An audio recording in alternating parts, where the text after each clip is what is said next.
Hello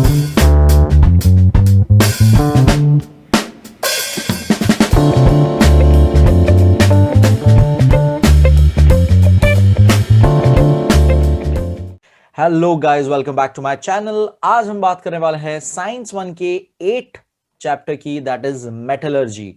बहुत ही awaited chapter है ये एंड बहुत ही इंटरेस्टिंग चैप्टर है। एंड आपको अगर याद होगा, हमने स्टार्टिंग में जो साइंस 1 में चैप्टर्स किए थे, पीरियोडिक टेबल एंड जो केमिकल इक्वेशन वाला चैप्टर था, उसी का समझिए कंटिन्यूटी पार्ट है यहां पर, समझ लीजिए। और उसी में आगे मेटलर्जी क्या होता है वो पूरा हम पढ़ने वाले हैं।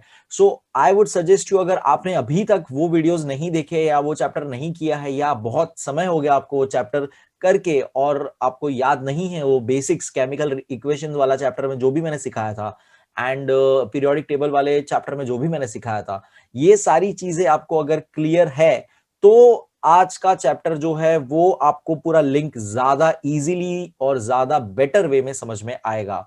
ओके, सो बहुत ही बेसिक चीज है मेटलर्जी क्या होती है। तो मेटलर्जी आप नाम से ही पहले तो गेस कर सकते हो कि मेटलर्जी, मेटल यानी मेटल से कुछ तो रिलेटेड चीज है। हमारे दुनिया में, हमारे लाइक अर्थ में अलग अलग चीजें हमने जो कंपाउंड्स अलग अलग जो किए थे, that was metals, non metals, metalloids, ये हमने डिफरेंशिएट कर दिया था। एंड हमने properties of metals, properties of non metals, chemical properties, physical properties, ये सारी चीजें हमने कहीं ना कहीं पढ़ी हुई है। लास्ट ईयर भी पढ़ी हुई है।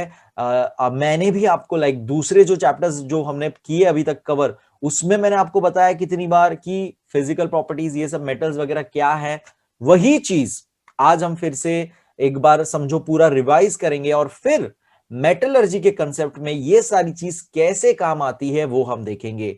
तो सबसे पहले फिजिकल प्रॉपर्टीज ऑफ मेटल्स की अगर बात करें तो एकदम सिंपल सा आपको पता होना चाहिए कि मेटल्स जो है वो सारे के सारे हार्ड सब्सटेंस होते हैं, जनरली सॉलिड स्टेट में पाए जाते हैं, एक्सेप्ट फ्यू एक्सेप्शंस, जैसे कि मर्क्यूरी। मर्क्यूरी जो है लिक्विड स्टेट में होता है, ये बात हम पहले भी कर चुके हैं, इसीलिए वो थर्मोमीटर में यूज होता है।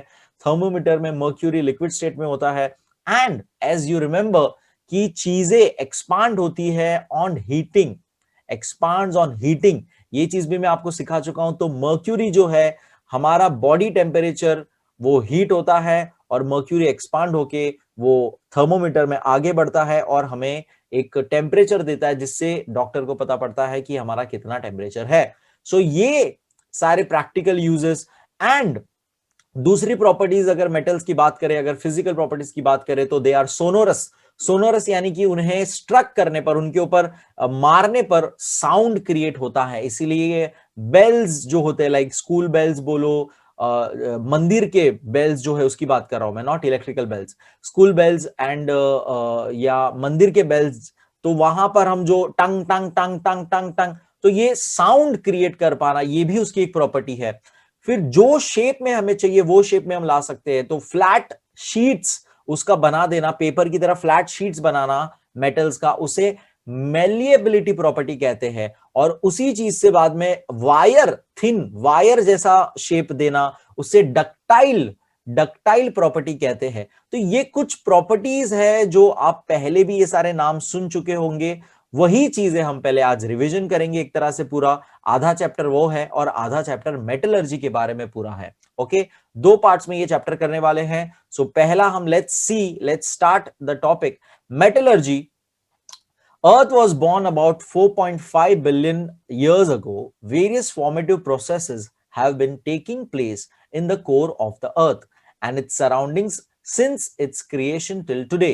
These have resulted in the formation of various ores, liquids and gases. तो अब स्टार्ट कर रहे, एकदम शुरुआत कर रहे कि अर्थ जब से फॉर्म हुआ था, तो जब वो फॉर्मेशन हो रहा था तभी ये अलग अलग मिनरल्स और ये सारी चीजें आपस में मर्ज होके वो liquid states, gaseous state and solid यानी ओर फॉर्मेशन में वो आ चुकी, मतलब हमारे यहाँ पे अर्थ पे अवेलेबल होती है। नाउ ओर्स क्या होते हैं वो हम आगे पढ़ेंगे, सो डोंट वरी, फिलहाल के लिए लेट्स रीड अहेड।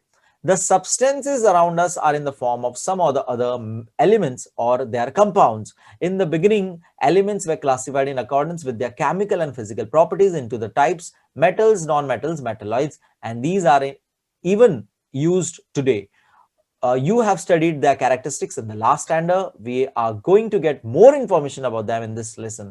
तो जैसे मैंने आपको स्टार्टिंग में ही बता दिया कि हमने ऑलरेडी क्लासिफिकेशन करके रखा हुआ है चीजों का, मेटल्स, नॉन मेटल्स, मेटलॉइड्स में, एंड उसी के बारे में हम फिजिकल एंड केमिकल प्रॉपर्टीज थोड़ा बहुत जानते हैं। उसी को आज रिवाइज करके आगे का हम मेटलर्जी प्रोसेस पूरा क्या होता है इस चैप्टर में जानेंगे। स्टार्टिंग से ही चीजें या तो हमें प्योर फॉर्मेट में यानी कि सिंपल एलिमेंट्स के रूप में मिलती है या कंपाउंड फॉर्मेट में। तो जब मैं सिर्फ ऑक्सीजन कहता हूं तो वो प्योर एलिमेंट फॉर्मेट हो गया, लेकिन जब मैं वाटर कहता हूं तो वाटर कंपाउंड होता है, it is hydrogen plus oxygen, तो दो मिक्स एलिमेंट्स है तो उसे कंपाउंड कहते हैं।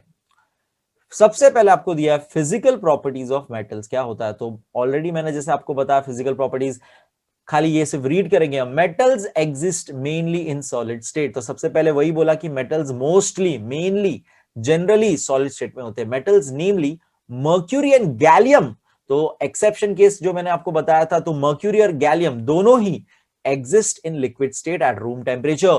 मेटल्स पोजेस लस्टर, तो ये भी एक प्रॉपर्टी है, उसका शाइनी जो प्रॉपर्टी है, शाइन होने का जो प्रॉपर्टी, उसे लस्टर कहा जाता है। The metallic luster goes on decreasing due to exposure to atmospheric oxygen and moisture and also in presence of some reactive gases. तो अब हमें पता है, हम पहले भी जान चुके हैं, पहले के चैप्टर में हम जाना था, कोरोजन होता है। वो क्यों होता है? ऑक्सीजन के साथ रिएक्शन होता है। सो मॉइस्चर वाली एयर या ऑक्सीजन, ये नॉर्मल वाटर वगैरह के साथ रिएक्शन होके मेटल का जो लस्टर क्वालिटी है, शाइनी ऑब्जेक्ट जो है, वो धीरे धीरे चमक कम हो जाती है। नई गाड़ी लाओगे तो कितनी अच्छी लगती है, धीरे धीरे उसके अंदर उसका शाइन चला जाता है। तो ये क्यों हो रहा है, राइट? वैसे कोई भी नई चीज, नया ताला या नई चाबी या ये सब चीज रस्ट पकड़ती है, तो बेसिकली ये जो चीज हो रही है वो यहां पे बात कर रहे हैं। और अब हम देखेंगे कि ये कैसे प्रिवेंट करेंगे, आगे के चैप्टर में हम देखेंगे ये कैसे रोकना है सारी चीजों को। We know that metals have the properties namely ductility and malleability, तो ये भी मैंने आपको बता दिया। वायर के अंदर शेप में लाना पतले पतले, उसे डक्टिलिटी कहा जाता है, और मेलेबिलिटी यानी कि पतले पतले बड़े से थिन शीट्स में लाना, उसे मेलेबिलिटी कहा जाता है। Similarly all metals are good conductors of heat and electricity. अब ये भी हमने देखा था केमिकल रिएक्शन में कि मेटल्स जो है गुड कंडक्टर्स ऑफ इलेक्ट्रिसिटी और हीट है, यानी कि उनके अंदर से हीट पास कर सकते हैं हम लोग एंड इलेक्ट्रिसिटी पास कर सकते हैं हम लोग। वो गर्म हो सकता है और उसमें से इलेक्ट्रिसिटी पास कर सकते हैं हम लोग। Generally all metals are hard, generally सारे के सारे हार्ड होते हैं, लेकिन कुछ एक्सेप्शन ऊपर हमने देखे कि सॉफ्ट मेटल भी हो सकते हैं, जैसे कि सोडियम लिथियम जो ग्रुप 1 हमारा है। However, the alkaline metals from group 1 such as lithium, sodium, potassium are exceptions. तो ग्रुप 1 आपको याद होगा, पीरियोडिक टेबल के टाइम भी हमने ये बात की थी, अल्कलाइन मेटल्स जो होते हैं, जो सॉल्ट्स फॉर्म करते हैं, लिथियम, सोडियम, पोटेशियम, ये है सॉफ्ट मेटल्स, यानी इन्हें इजीली हम लोग कट कर सकते हैं विद अ नाइफ, खाली नाइफ से ही उसे कट किया जा सकता है। और ये बहुत ज्यादा रिएक्टिव, पहला ग्रुप के जितने भी है सारे के सारे बहुत ही ज्यादा रिएक्टिव मेटल्स है, वो सारी चीज हम देखेंगे अभी। These metals can be cut with knife as they are very soft. Metals have high melting and boiling points. तो ये भी हमें पता है कि उनकी melting and boiling point बहुत high है, यानी कि वो बड़े high temperatures पे melt और boil होते हैं। For example, tungsten, जो हमने बल्ब वाले एग्जांपल में पहले भी हम देख चुके हैं कि टंगस्टन का इस्तेमाल करते हैं हम लोग बल्ब वगैरह में। तो क्यों? क्योंकि उसका मेल्टिंग पॉइंट बहुत हाई है, which is 3422 degree Celsius. On the contrary, the melting and boiling points of metals such as sodium, potassium, mercury, gallium are very low. Again, इसके अंदर exception cases है कि सोडियम, पोटेशियम, मर्क्यूरी, गैलियम की melting point जो है वो कम है। A sound is produced when certain metals are struck. तो मारने पर उसके ऊपर struck यानी उसको मारने पर साउंड प्रोड्यूस होता है, उसे सोनोरिटी, यानी कि ये प्रॉपर्टी का नाम सोनोरस होना कहते हैं, सोनोरिटी कहते हैं। Metals are known as sonorous metals. तो ये कुछ फिजिकल प्रॉपर्टीज हमने पढ़ी। नॉन मेटल्स के बारे में जानेंगे। नॉन मेटल्स जो है बेसिकली जो भी हमने मेटल्स में पढ़ा वो नॉन मेटल्स में मौजूद नहीं होता है, सो उसे हम physical properties of non metals कहते हैं। So let's see that when properties of non-metals are considered, it is found that some non-metals are in solid state while some are in gaseous state. तो सबसे पहले तो इसमें कुछ solid में होते हैं, कुछ गैसियस में होते हैं। एक्सेप्शंस है इसके अंदर भी। Exceptions in the non metal, bromine which exists in liquid state. तो ब्रोमाइन जो होता है वो लिक्विड स्टेट में पाया जाता है। Non metals do not possess lustre, इनमें लस्टर नहीं होती, मेटल्स में लस्टर होती है। But iodine is the exception as its crystals are shiny, लेकिन इसके अंदर भी एक्सेप्शन केस याद रखना है आपको, आयोडीन जो है वो शाइनी होता है। Non metals are not hard, तो ऊपर हमने देखा मेटल्स आर हार्ड, तो यहां पे non metals are not hard, लेकिन अगेन इसके अंदर भी एक्सेप्शन, डायमंड जो एलोट्रॉप होता है कार्बन का ही, carbon is a non metal और कार्बन का ही एक रूप होता है डायमंड। आप लोग पहले के चैप्टर में ये पढ़ चुके हो, 9th स्टैंडर्ड में पूरा कार्बन रिलेटेड चैप्टर में देख चुके हो, ग्राफाइट, डायमंड, ये सारे एलोट्रॉप्स ऑफ कार्बन होते हैं, राइट। तो डायमंड जो है allotrope of carbon is an exception case, यानी कि डायमंड बहुत ही हार्ड सब्सटेंस है, इनफैक्ट वो सबसे ज्यादा hard, diamond is the hardest natural substance. Non metals have low melting point and boiling points. अब मेटल्स का हमने देखा था high melting point and boiling point, non metals का low melting point and boiling point. Non metals are bad conductors of electricity and heat, तो ये भी opposite of metals again, लेकिन अगेन एक्सेप्शन केस है यहां पर, ग्राफाइट जो है which is a good conductor of electricity, यानी कि ग्राफाइट में से हम लोग इलेक्ट्रिसिटी पास कर सकते हैं। Graphite again which is an allotrope of carbon, carbon का ही एक फॉर्म होता है जो नेचर में मिलता है, graphite is an exception, it is a good conductor of electricity. Chemical properties of metals देखेंगे, metals are reactive, metals react करते हैं, they lose electrons easily and become positively charge ions, तो ये चीजें हम पहले भी पढ़ चुके हैं केमिकल इक्वेशन में कि उनके पास एक्सेस वैलेंस इलेक्ट्रॉन्स होते हैं जो वो लूज कर देते हैं, और खुद इलेक्ट्रॉन नेगेटिव चार्ज लूज करके उनके अंदर प्रोटॉन्स बढ़ जाते हैं, इट मींस वो पॉजिटिव हो जाते हैं, जिसका मैंने आपको टेक्निक बताया था। वो लोग दे रहे हैं अपना इलेक्ट्रॉन, किसी और को दे रहे, नॉन मेटल्स को अपना इलेक्ट्रॉन दे रहे हैं, तो खुद दानवीर है, खुद महान बन जाते हैं, यानी कि पॉजिटिव बन जाते हैं, तो पॉजिटिवली चार्ज आयंस फॉर्म हो जाते हैं मेटल सारे, इसीलिए उन्हें इलेक्ट्रोपॉजिटिव एलिमेंट्स भी कहा जाता है। आगे देखेंगे डू यू नो में क्या लिखा है। सो डू यू नो में दिया है substances which are good conductors of heat are usually good conductors of electricity as well। तो एकदम सिंपल सी बात है कि जनरली जो गुड कंडक्टर्स ऑफ हीट होते हैं, यानी जो चीजें गर्म हो सकती है आसानी से, वो गुड कंडक्टर्स ऑफ इलेक्ट्रिसिटी भी होती है, यानी कि उसके अंदर से इलेक्ट्रिसिटी भी कंडक्ट की जा सकती है, उसके अंदर से इलेक्ट्रिसिटी भी पास हो सकती है। Similarly bad conductors of heat are also bad conductors of electricity, and उसका ऑपोजिट भी ट्रू है, यानी कि अगर हीट पॉसिबल नहीं है, कोई ऑब्जेक्ट हीट नहीं हो सकता, इजीली कंडक्ट नहीं कर सकता हीट को, तो इलेक्ट्रिसिटी भी कंडक्ट नहीं कर सकता। लेकिन इसमें एक एक्सेप्शनल केस है, the exceptional is diamond, diamond which is a bad conductor of electricity but a good conductor of heat, यानी कि आप डायमंड में से इलेक्ट्रिसिटी पास नहीं कर सकते हो, लेकिन उसे गर्म किया जा सकता है। ओके, ट्राई दिस एक्टिविटी में आपको दिया गया है कि अलग अलग मेटल्स को आपको बर्न करके देखना है कि क्या इफेक्ट होता है, क्या चीज होती है उसके साथ। सो ये कुछ एक्सपेरिमेंट्स हम ऑलरेडी लाइक डिस्कस कर चुके हैं, एग्जैक्टली देख तो नहीं चुके हैं, सीधी सी बात है, प्रैक्टिकली तो नहीं देखा है हमने, बट हमने मैग्नीशियम को जला के देखा था, राइट, मैग्नीशियम रिबन को जला के देखा था हमने पहले वाले चैप्टर्स में, राइट। सो यहां पर एल्यूमिनियम, आयरन, मैग्नीशियम, जिंक, इनको आपको एक्सपेरिमेंट करके ये लाइक प्रैक्टिकली करना है, बट सीधी सी बात है प्रैक्टिकली तो हम कर नहीं सकते, ये सारी है नहीं चीजें हमारे पास फिलहाल। एंड इसमें कॉपर, लीड एंड सोडियम आपको कैंसिल करा दिया गया है। नाउ सोडियम आपको समझना है, सोडियम सबसे ज्यादा रिएक्टिव है इसके अंदर, ये जितने भी है aluminium, copper, iron, lead, magnesium, zinc, sodium सबसे ज्यादा रिएक्टिव है, मैग्नीशियम भी रिएक्टिव है, यानी कि ये बहुत इजीली रिएक्ट करेंगे। एंड सोडियम तो इतना रिएक्टिव है कि वो ओपन सिर्फ एयर में ही अगर रहेगा, सो ऑक्सीजन के साथ वो कांटेक्ट में आएगा, एटमॉस्फेरिक ऑक्सीजन के साथ, तो वो बर्न होना चालू हो जाएगा। सोडियम इतना रिएक्टिव होता है, तो उसे तो स्टोर करना भी हमें लाइक कैरोसिन के अंदर स्टोर किया जाता है सोडियम को। ओके, उसे पानी में भी स्टोर नहीं कर सकते क्योंकि पानी के अंदर भी ऑक्सीजन मौजूद है। ओके, तो ये आपको थोड़ा सा लॉजिक समझना है। तो यहां पर आपको ये एक्सपेरिमेंट करके ये करने बोला है कि आप देखिए कि कौन सा फास्ट फायर कैच करता है, कौन सा स्लो करता है, या कौन सा कलर का फ्लेम आता है। सो यहां पर एक्चुअल में आंसर पहले ऐसे अगर देखा जाए सारे होते अवेलेबल, तो सोडियम आंसर पहले होता था कि सोडियम सबसे पहले आग पकड़ता था, फिर मेरे ख्याल से मैग्नीशियम होता था क्योंकि मैग्नीशियम उसके बाद रिएक्टिव है, यानी सोडियम सबसे ज्यादा रिएक्टिव, फिर मैग्नीशियम आता है, फिर एल्यूमिनियम, आयन, जिंक के अंदर हमने पहले भी देखा था कि जिंक कैसा रिएक्टिव है, हमने थर्ड चैप्टर में अगेन मैं आपको बार बार कहूंगा ये बात कि आप थर्ड चैप्टर है, आई डोंट रिमेंबर थर्ड की fourth chapter, but chemical equation वाला जो हमारा बेसिकली जो चैप्टर था जिसके अंदर हमने इक्वेशंस किए थे बहुत सारे, उसके अंदर अगर आपको याद होगा तो कॉपर और जिंक के बीच में रिएक्टिविटी हमने देखी थी कि कैसे जो ज्यादा रिएक्टिव होता है वो दूसरे की जगह ले लेता है, राइट। तो यहां पर हमें यही देखना है कि जो ज्यादा रिएक्टिव है वो जल्दी फायर पकड़ेगा, जो कम रिएक्टिव है वो लेट फायर पकड़ेगा या शायद फायर ना भी पकड़े। ओके, तो ये एक्टिविटी आपको दी है जो प्रैक्टिकली हम नहीं कर सकते, बट नीचे उसी के बारे में कुछ दिया है, चीजें कंक्लूजन्स दिए हैं, आंसर्स दिए हैं, तो हम वो पढ़ेंगे।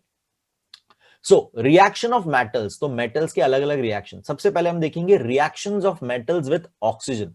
ऑक्सीजन के साथ रिएक्ट होने पे वो क्या करता है, तो ये हम पढ़ चुके हैं। अगेन हमने देखा था ऑक्सीजन के साथ रिएक्ट करने पे वो ऑक्साइड्स फॉर्म करता है, magnesium ribbon, magnesium oxide, sodium, sodium oxide, ये हम कर चुके हैं, ये हम पढ़ चुके हैं। तो let's read about that. Metals combine with oxygen on heating in air and metal oxides are form. तो एकदम सिंपल सी बात में बोला है कि मेटल्स जो है वो ऑक्सीजन के साथ कंबाइन हो जाते हैं जब उन्हें गर्म किया जाता है। तो ऊपर वाला एक्सपेरिमेंट जब वो गर्म करेंगे तो वो ऑक्सीजन के साथ मर्ज हो जाएगा और मेटल ऑक्साइड फॉर्म हो जाएगा। तो sodium and potassium are very reactive metals. ऊपर पोटेशियम शायद से नहीं दिया था, लेकिन सोडियम पोटेशियम जो आगे वाला फर्स्ट ग्रुप है हमारा वो बहुत रिएक्टिव के अंदर पूरा आता है, ठीक है। तो सोडियम पोटेशियम बहुत ही रिएक्टिव मेटल्स है। Sodium metal combines with oxygen in the air even at room temperature. तो यही बात मैं आपको बता चुका हूं ऑलरेडी कि सोडियम इतना रिएक्टिव है कि सिर्फ सिंपली सोडियम बाहर भी रखा नॉर्मल टेम्परेचर में भी एटमोस्फेयर के अंदर, जो एटमोस्फेयर के अंदर हमारे यहाँ पे आसपास जो ऑक्सीजन है उसके साथ भी रिएक्ट करेगा, मतलब उसको हीट देने की भी जरूरत नहीं है अलग से हमें। फॉर्म्स सोडियम ऑक्साइड, उसका इक्वेशन दिया है बहुत प्यारा सा, ये आप इक्वेशन जानते ही हो और आपको ये अब पता भी है। तो मैं आपको सजेस्ट करूंगा कि आप नोटबुक लेके बैठे और ये साथ में नोट्स बनाते जाए, जिसमें आप ये पहले टाइटल लिखेंगे रिएक्शन ऑफ मेटल्स, उसके अंदर आप लिखेंगे फिर reaction of metals with oxygen, उसके अंदर आप ये पहली लाइन लिखेंगे metals combine with oxygen on heating in air and metal oxides are form. तो ये उसके बाद आप फिर एग्जांपल लिखेंगे। तो इस तरह से कुछ आप ये नोट्स प्रिपेयर करते जाइए। ओके, आगे पढ़ेंगे। On exposure to air sodium readily catches fire. तो ये बात मैंने ऑलरेडी आपको बता दी। Therefore, to prevent accident in the laboratory or elsewhere, it is kept in kerosene। तो ये भी मैंने आपको बताया कि उसे केरोसिन के अंदर स्टोर करना पड़ता है ताकि एयर उसको पेनिट्रेट ना कर सके, ऑक्सीजन बेसिकली उसको टच ना कर सके। Oxides of some metals are soluble in water. कुछ ऑक्साइड्स जो होते हैं पानी में घुल जाते हैं, सॉल्युबल इन वाटर। तो ये सारे टर्म्स ये सब अब आपको पता होने चाहिए, हम ये सब पढ़ चुके हैं। पानी में घुल जाते हैं oxides, they react with water to form alkali. तो वो पानी के साथ उसमें मिक्स होके ऑक्साइड्स जो है रिएक्ट करते हैं पानी के साथ। तो सोडियम को इसलिए पानी में स्टोर नहीं कर सकते हैं, सोडियम को पानी में स्टोर नहीं कर सकते हैं हम लोग, ओके, केरोसिन में स्टोर करना पड़ता है। और यहां तो हम बात कर रहे हैं not only metal like sodium, नहीं, हम उसके ऑक्साइड्स की बात कर रहे हैं, यानी कि सोडियम ऑक्साइड की हम अब बात कर रहे हैं यहां पर, ठीक है। Oxides of some metals are soluble in water. Metal तो होता ही है पानी के साथ रिएक्ट, लेकिन उसके ऑक्साइड्स भी पानी के साथ रिएक्ट करते हैं। सो वो उसका एक्सपेरिमेंट यहाँ पे, उसका लाइक इक्वेशन दिया है यहाँ पे कि sodium oxide which is solid, उसके साथ उसको हमने पानी में मिक्स किया तो हमें मिल गया हमें सोडियम हाइड्रोक्साइड। तो ये आपको पता होगा हमारा बेसिक सोल्यूशन जो है सोडियम हाइड्रोक्साइड वो फॉर्म होता है। तो ये इक्वेशन भी आप लिख लेंगे after writing the line oxides of some metals are soluble in water, for example this. इस तरह से आप नोट्स बनाते जाना। ओके, आगे पढ़ेंगे। We know that magnesium oxide is formed on burning magnesium ribbon in the air. तो इसी की मैं बात कर रहा था पहले भी कि ये एक्सपेरिमेंट हम लोग ऊपर वाले पहले वाले चैप्टर्स में भी कर चुके कि मैग्नीशियम को बर्न करने पर, मैग्नीशियम रिबन बर्न करने पर पता है ब्लू फ्लेम आता था, right, and magnesium oxide form होता था। सो दैट अगेन वो लोग बात कर रहे हैं मैग्नीशियम ऑक्साइड रिएक्ट्स। अब मेटल का बात कर लिया, मेटल का बात कर लिया, मैग्नीशियम ऑक्साइड फॉर्म होगा मेटल जलाने पे। एंड अब सेकेंड लाइन जो उन्होंने बताई थी oxides of some water, some metal react with water, तो मैग्नीशियम ऑक्साइड की बात कर रहे हैं। Magnesium oxide reacts with water to form an alkaline called magnesium hydroxide. तो दोनों अगेन आपको पहले मैग्नीशियम बर्न किया, तब ऑक्सीजन गैस एटमोस्फियर का मिक्स हुआ तो बन गया मैग्नीशियम ऑक्साइड। फिर ऑक्साइड पानी के साथ इक्वेशन देखा हमने तो बन गया मैग्नीशियम हाइड्रोक्साइड। तो ये अगेन जो यहाँ पे एक एक करके दिया है वो यहाँ पे एक साथ यहाँ पे इक्वेशन दोनों दिया है। ओके, सो इस तरह से आप ये भी लिख लीजिएगा, एकदम सिंपल सा। सेकेंड, अब ऑक्सीजन के साथ हमने रिएक्शन देख लिया, अब हम देखेंगे कि reactions of metals with water, water के साथ क्या रिएक्शंस करता है। ओके, सो लेट्स, उसका भी उन्होंने एक्सपेरिमेंट दिया है कि सोडियम मेटल, अच्छा शुड नॉट बी टेकन, यहाँ पे सोडियम मेटल नहीं लेना है, सीधी सी बात है, क्योंकि मैंने आपको जैसे बताया कि सोडियम बहुत ही रिएक्टिव है, तुरंत ही फायर कैच करेगा, वो बहुत हीट जनरेट करेगा। सोडियम मेटल यहाँ पे हमें नहीं लेना है, ऐसा बोला उन्होंने। तो लेट्स अगेन सी दैट, ये हम एक्सपेरिमेंट तो कर नहीं पाएंगे, बट लेट्स सी उसका कंक्लूजन्स क्या लिखा है again. Sodium and potassium metal react rapidly and vigorously, vigorously यानी बहुत ही तेजी से वो जलने लग जाएगा। आप यूट्यूब पे ही कोई ना कोई आपको वीडियो मिल जाएगा किसी ना किसी का, रिएक्शंस का, केमिस्ट्री का कोई चैनल होगा कोई ना कोई, तो आप देखिएगा। मैंने देखे थे बहुत सारे चैनल्स पे, लाइक फॉरेन कंट्रीज के लैबोरेटरीज के चैनल्स के वीडियो थे कुछ, जिसमें वो लोग ये एक्सपेरिमेंट करके दिखाते हैं। इंस्टाग्राम पे भी आपको ये देखने मिलेगा, केमिस्ट्री के बहुत सारे पेजेस है बहुत सारे, जिसमें आपको ये सारे सिंपल रिएक्शंस देखने मिलेंगे, जिसमें वो लोग सोडियम को पानी में डालते हैं तो क्या होता है, तुरंत आग पकड़ लेता है, धुआं पूरा निकलता है, हीट जनरेट होती है और पूरा आग पकड़ लेता है वो लिटरली। सो ये सारे एक्सपेरिमेंट्स आपको देखने मिल जाएंगे। ओके, यहां पर आप सिर्फ उसका कॉन्सेप्ट समझिए, बाद में चाहिए तो वो वीडियो आपको प्रैक्टिकली देखना है तो आप देख लीजिएगा। Sodium and potassium metal react rapidly and vigorously, बहुत ही तेजी से और बहुत ही स्ट्रांगली, विगरसली बहुत ही स्ट्रांगली, मतलब इट इज, अगर आपने सही से हैंडल नहीं किया तो आप एक्सीडेंट हो सकता है, जल सकते हो आप, with water and liberates hydrogen gas, जिसके अंदर वो जो क्या रिलीज करता है, वो हाइड्रोजन गैस को रिलीज करता है। तो पहला इक्वेशन ये कैंसिल करा दिया था आपको ड्यू टू 25% रिडक्शन में, तो ये पहला इक्वेशन आपको नहीं पूछा जाएगा, ना ही याद करना है, वैसा चीज है। सेकेंड आपको याद करना है पोटेशियम, के यानी पोटेशियम, अभी तो आपको ये सारा याद हो जाना चाहिए, सारे सिंबल्स वगैरह, ठीक है। के इज फॉर पोटेशियम। पोटेशियम और वाटर को इन्होंने मिक्स किया तो देखिए पोटेशियम हाइड्रोक्साइड फॉर्म होता है एंड H2 यानी कि हाइड्रोजन गैस रिलीज होता है, साथ में हीट एनर्जी, ये हीट रिलीज करता है, बहुत सारा हीट एनर्जी रिलीज करता है। On the other hand, calcium reacts with water slowly and less vigorously. तो दूसरी तरफ कैल्शियम जो है हमारा बहुत ही स्लोली रिएक्ट करता है और बहुत ही शांति से रिएक्ट करता है। The hydrogen gas released in this reaction collects on the surface of the metal in the form of bubbles and the metal floats on water. तो ये क्वेश्चन था ऊपर शायद से कि कौन सा मेटल फ्लोट होगा, तो कैल्शियम अगर आप डालेंगे तो वो फ्लोट होने लगेगा, क्योंकि उसके ऊपर बबल्स आ जाएंगे, वो बबल्स फॉर्म होंगे हाइड्रोजन गैस के, और उसकी वजह से वो फ्लोट होने लगेगा, क्योंकि बबल्स जो है एयर भरा है, राइट, बेसिकली वो हाइड्रोजन गैस, तो वो उसको लिफ्ट कर देगा। तो उसका अब उन्होंने इक्वेशन लिखा है कि calcium Ca is for calcium, H2O water, तो ये हमारा कैल्शियम हाइड्रोक्साइड फॉर्म हो गया एंड ये हमारा H2 गैस रिलीज हो गया। ये बाजू में उसके आपको ये सब अब नोटेशन पता होगा, ये सॉलिड, ये लिक्विड, ये एक्वस सोल्यूशन, यानी जो बचा पानी है उसका ये पूरा सोल्यूशन एक्वस लिक्विड ही हो गया ये बेसिकली, और ये gas. The metals aluminum, iron, zinc do not react with cold or hot water. तो ऊपर जो उन्होंने बोले थे अलग अलग एल्यूमिनियम, आयन, जिंक लीजिए, सोडियम लीजिए, पोटेशियम लीजिए, तो उसमें से हमने ये सारे उनके वही आंसर्स उन्होंने दिए हैं कि एल्यूमिनियम, आयन और जिंक जो है पानी के साथ रिएक्ट नहीं करेंगे, ना ही ठंडे पानी के साथ, ना ही गर्म पानी के साथ, लेकिन but they react with steam, वो स्टीम के साथ, यानी गैसियस स्टेट में अगर पानी मिला, स्टीम क्या होता है, it is nothing but gaseous state of water, right, तो स्टीम के रूप में अगर उसको रिएक्ट, मतलब हमने उसको अगर पहुंचाया, लाइक मेटल को हमने स्टीम दिया, तो वो रिएक्ट करता है टू फॉर्म देयर ऑक्साइड, और ऑक्साइड फॉर्म हो जाएगा। Again hydrogen gas is released in this reaction, इसके अंदर भी हाइड्रोजन गैस रिलीज होगा। लेट्स सी दैट, तीनों का दिया है, एल्यूमिनियम, आयन एंड जिंक। तो आयन का आपको पता ही होगा Fe होता है, बिकॉज फेरस नेम होता है उसका। सो एल्यूमिनियम Al, वाटर यहाँ पे देखिए G लिखा है, G यानी गैसियस स्टेट, यानी स्टीम है ये। ओके, ये आपको समझना है लॉजिक। जबकि यहाँ पे देखिए वाटर L लिखा था, तो ये नॉर्मल लिक्विड, अपना लिक्विड स्टेट में है, और ये H2O लिखा है तो गैसियस स्टेट, तो स्टीम है ये। तो ये एल्यूमिनियम ऑक्साइड, तो ये ऑक्साइड फॉर्म हो गया aluminium oxide which is a solid, which is in solid state, और ये हमारा हाइड्रोजन गैस।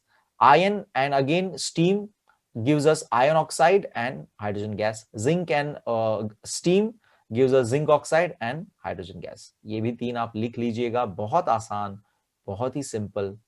अब तक ऐसी कोई भी चीज नहीं है जो आपने नहीं देखी है ना, या नहीं पढ़ी है। ये सारी चीजें आपको पता है, नोटेशंस क्या है, केमिकल इक्वेशन कैसे लिखते हैं, ये चीज यहाँ पे इन्होंने बहुत प्यारा सा डायग्राम दिया है। लेट्स सी दैट क्या है ये। सो डायग्राम में आप एज यू कैन सी, ये स्टैंड है, स्टैंड के ऊपर एक टेस्ट ट्यूब आप क्रॉस लगा रहे हो, जिसके अंदर ये मेटल है आपका। मैं रेड से उसको कलर कर रहा हूं पूरा। तो ये आपका मेटल है पूरा। Let's say this is your zinc. मैं उसको जिंक पकड़ रहा हूं। नाउ यहाँ पे ये glass wool soaked in water. तो ये जो एंड में ये जो दिख रहा है ग्लास वूल, तो ग्लास वूल बेसिकली एक सब्सटेंस है जो क्रिएट होता है ग्लास के चूरे से, एक तरह से हम बोल सकते हैं। तो वूल, वूल इसलिए उसको कहते हैं कि वूल की तरह होता है, वूल जैसा होता है। तो ये जो है, ये जो है, ये एक तरह से इंसुलेटर होता है। The word is insulator. Insulator क्या होता है? जो हीट नहीं पकड़ता है, जो हीट नहीं पकड़ता है, जो इलेक्ट्रिसिटी के भी इंसुलेटर हो सकता है, तो इलेक्ट्रिसिटी नहीं पकड़ता है। सो ग्लास वुल के अंदर पानी क्यों सोखा गया है, ये आपको लॉजिक समझना है। नाउ मैं इस चीज को, इस एक्सपेरिमेंट में स्टीम कैसे प्रोवाइड करूं? तो स्टीम तो वाटर से ही बनता है। वाटर को अगर गर्म किया जाए तो वो इवोपरेट होके स्टीम बन जाएगा कि नहीं, राइट? स्टीम बन जाएगा कि नहीं?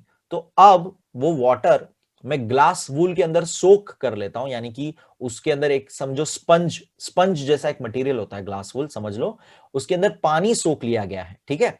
अब वो गर्म करूंगा तो ग्लास वूल गर्म नहीं होगा। ये इसकी खासियत है। आप सोचोगे सर स्पंज ही क्यों नहीं ले लिया, ग्लास वूल का को लेने जा रहे हैं हम लोग, लेकिन स्पंज गर्म हो जाएगा, स्पंज शायद जल भी जाएगा, तो हमें उसका पार्टिसिपेशन नहीं चाहिए रिएक्शन के अंदर। हमें सिर्फ हमारा पानी ही यानी स्टीम ही पहुंचाना है रिएक्शन के अंदर, कोई और भी चीज रिएक्शन के अंदर पार्ट नहीं लेनी चाहिए। तो ग्लास वूल जो है वो इंसुलेटर है, तो वो गर्म नहीं होता है, वो गर्म, वो हीट नहीं होता है। इंसुलेटर है तो वो गर्म नहीं होता है। गर्म नहीं होता है तो उसके अंदर का पानी जो है वो सारा का सारा इवोपरेट यानी कि स्टीम के अंदर कन्वर्ट होता है, स्टीम के अंदर कन्वर्ट होता है और इस मेटल के तरफ बढ़ता है। मेटल उसके साथ रिएक्ट करता है और हाइड्रोजन गैस बनता है। वो हाइड्रोजन गैस इसमें से पास होता है और इस ये जो हमने पूरा एपैरेटस बना के रखा है उसके अंदर ये बबल्स जो है वो आपका हाइड्रोजन गैस रिलीज होते होते ऊपर यहाँ पे जमा हो जाता है। तो ये पूरा एक्सपेरिमेंट है जो आपको समझना है।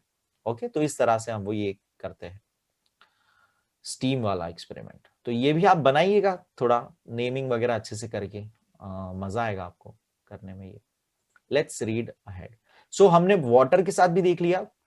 Next, reaction of metals with oxygen. Okay, oxygen गया, ये एसिड्स होगा, ठीक है, गड़बड़ है, प्रिंटिंग मिस्टेक है यहाँ पे, ऑक्सीजन नहीं है। हमने ऑक्सीजन तो ऑलरेडी स्टार्टिंग में ऑक्सीजन ही देखा था। Reaction of metals with acids होगा ये, क्योंकि एसिड दिया ये देखिए यहाँ पर HCl। सो एसिड्स, सो अब एसिड्स के साथ मेटल्स का रिएक्शन क्या होता है, तो ये भी हम एक्सपेरिमेंट देख चुके हैं कि एसिड्स के साथ रिएक्ट करने पे वो अगेन हाइड्रोजन गैस रिलीज करता है एंड हर एक मेटल अलग अलग तरीके से रिएक्ट करता। Let's see that. In the earlier chapter, we have looked into reactions of metals with acids. Are all the metals equally reactive? तो हम पहले के चैप्टर्स में देख चुके हैं, यही मैं आपको बात बता रहा था कि पहले हम ये सारी देख चुके हैं बात। क्या सब लोग इक्वली रिएक्टिव थे? तो no, not all are not equally reactive ना। कोई जल्दी रिएक्ट करता था, कोई कम स्लो रिएक्ट करता था, right? When samples of aluminum, magnesium, iron or zinc are treated with dilute sulfuric or hydrochloric acids, sulfate or chloride salts of metals are formed. Hydrogen gas is liberated in this reaction. The reactivity of these metals can be indicated by the following sequence. Magnesium is greater than aluminum, greater than zinc, greater than ferrous. यानी कि magnesium सबसे, मैं ऊपर भी आपको ये बता चुका था कि मैग्नीशियम सबसे ज्यादा रिएक्टिव है। उसके अगर सोडियम होता तो यहाँ पे सोडियम आगे हो जाता था, ठीक है। मैग्नीशियम सबसे ज्यादा रिएक्टिव है, उसके बाद एल्यूमिनियम सबसे ज्यादा रिएक्टिव है, उसके बाद जिंक सबसे ज्यादा रिएक्टिव है, सबसे स्लो रिएक्ट करने वाला फेरस यानी आयन है। तो ये आपको सीक्वेंस याद रखना है कि कौन ज्यादा रिएक्टिव है किससे। ओके, तो ये आपको दिया है उन्होंने कि अगर मैग्नीशियम होगा तो जल्दी जल्दी रिएक्ट करेगा, यानी फास्ट होगा, पूरा रिएक्शन फास्ट होगा। एल्यूमिनियम उससे थोड़ा सा स्लो, जिंक उससे थोड़ा सा स्लो और फेरस यानी आयन सबसे स्लो रिएक्ट होगा। ये सीक्वेंस वो है, ठीक है। सो लेट्स अगेन सी, ये फिगर में ये पूरी बात दी है। तो टेस्ट ट्यूब के अंदर, यहाँ पर टेस्ट ट्यूब के अंदर उन्होंने देखिए क्या लिया हुआ है, जिंक ग्रैन्यूल्स यानी जिंक के टुकड़े लिए हुए हैं, ठीक है, जिंक हम ले रहे हैं जो कि हमारे 3rd नंबर पे है, जिंक उन्होंने लिया है, और HCl यानी हमारा हाइड्रोक्लोरिक एसिड लिया हुआ है। तो जैसे ही ये रिएक्ट कर रहा है अंदर बबल्स फॉर्म हो रहे हैं, ये बबल्स अगेन इस ट्यूब में से बबल्स कौन है, ये बबल्स कौन है, ये बबल्स हाइड्रोजन गैस है, ये बबल्स हाइड्रोजन गैस है। नाउ जल्दी से मुझे कमेंट सेक्शन में बताइए कि अगर HCl और जिंक का हम रिएक्शन देख रहे हैं तो प्रोडक्ट में अगर गैस रिलीज हो गया तो क्या फॉर्म होगा, यहां पर बचा क्या रहेगा, टेस्ट ट्यूब के अंदर क्या बचा रहेगा, ये पहले आप सोच लीजिए आंसर, ये अभी क्योंकि अभी ये आंसर आने ही वाला है, तो ये आप पहले सोच लीजिए और कमेंट में तभी टाइप कर लीजिए या लिख लीजिए बुक में, ये बाद में चेक करिएगा आपने राइट लिखा कि नहीं। सो जिंक रिएक्ट कर रहा है HCl के साथ, जिसमें से हाइड्रोजन गैस तो निकल के ये तरफ ट्यूब से आ गया पानी में और यहां से रिलीज होके बबल सोपी बबल्स, सोपी हमने लाइक सोप वाला पानी लिया है ताकि सोप बबल्स के रूप में वो ऊपर आए ताकि हम उसे देख सके और कैंडल से उसे फोड़ सके ताकि जब वो फूटेगा तो हाइड्रोजन गैस के फूटने का जो आवाज होता है, क्रैकिंग साउंड जो है, वो हमें दिखाई लाइक सुनाई देगा और वो हम समझ पाएंगे कि yes this was hydrogen gas. तो वो एक्सपेरिमेंट है ये पूरा। एंड क्या आपने सोच लिया कि जिंक और HCl के रिएक्शन में क्या फॉर्म होगा, टेस्ट ट्यूब के अंदर क्या बचा रहेगा? आई होप आपने सोच लिया हो। सो आपको ये आना चाहिए, हम ऑलरेडी कर चुके हैं कि अगर, और आप गैस भी कर सकते हैं, अगर हाइड्रोजन चला गया और अंदर सिर्फ बच गया फिर क्या, जिंक और क्लोराइड, तो क्या फॉर्म हो जाएगा, तो ये आपको पता होना चाहिए, zinc chloride, right. So let's see, ये चारों उन्होंने दिया हुआ है, magnesium, aluminium, ion and zinc. तो मैग्नीशियम एंड HCl, तो आपको पता होगा कि अगेन H2 तो निकल जाएगा तो मैग्नीशियम क्लोराइड फॉर्म हो जाएगा, विच इज द सॉल्ट जिसकी वो लोग बात कर रहे थे, सॉल्ट ऑफ मेटल वो फॉर्म हो गया एंड H2 गैस रिलीज हो गया।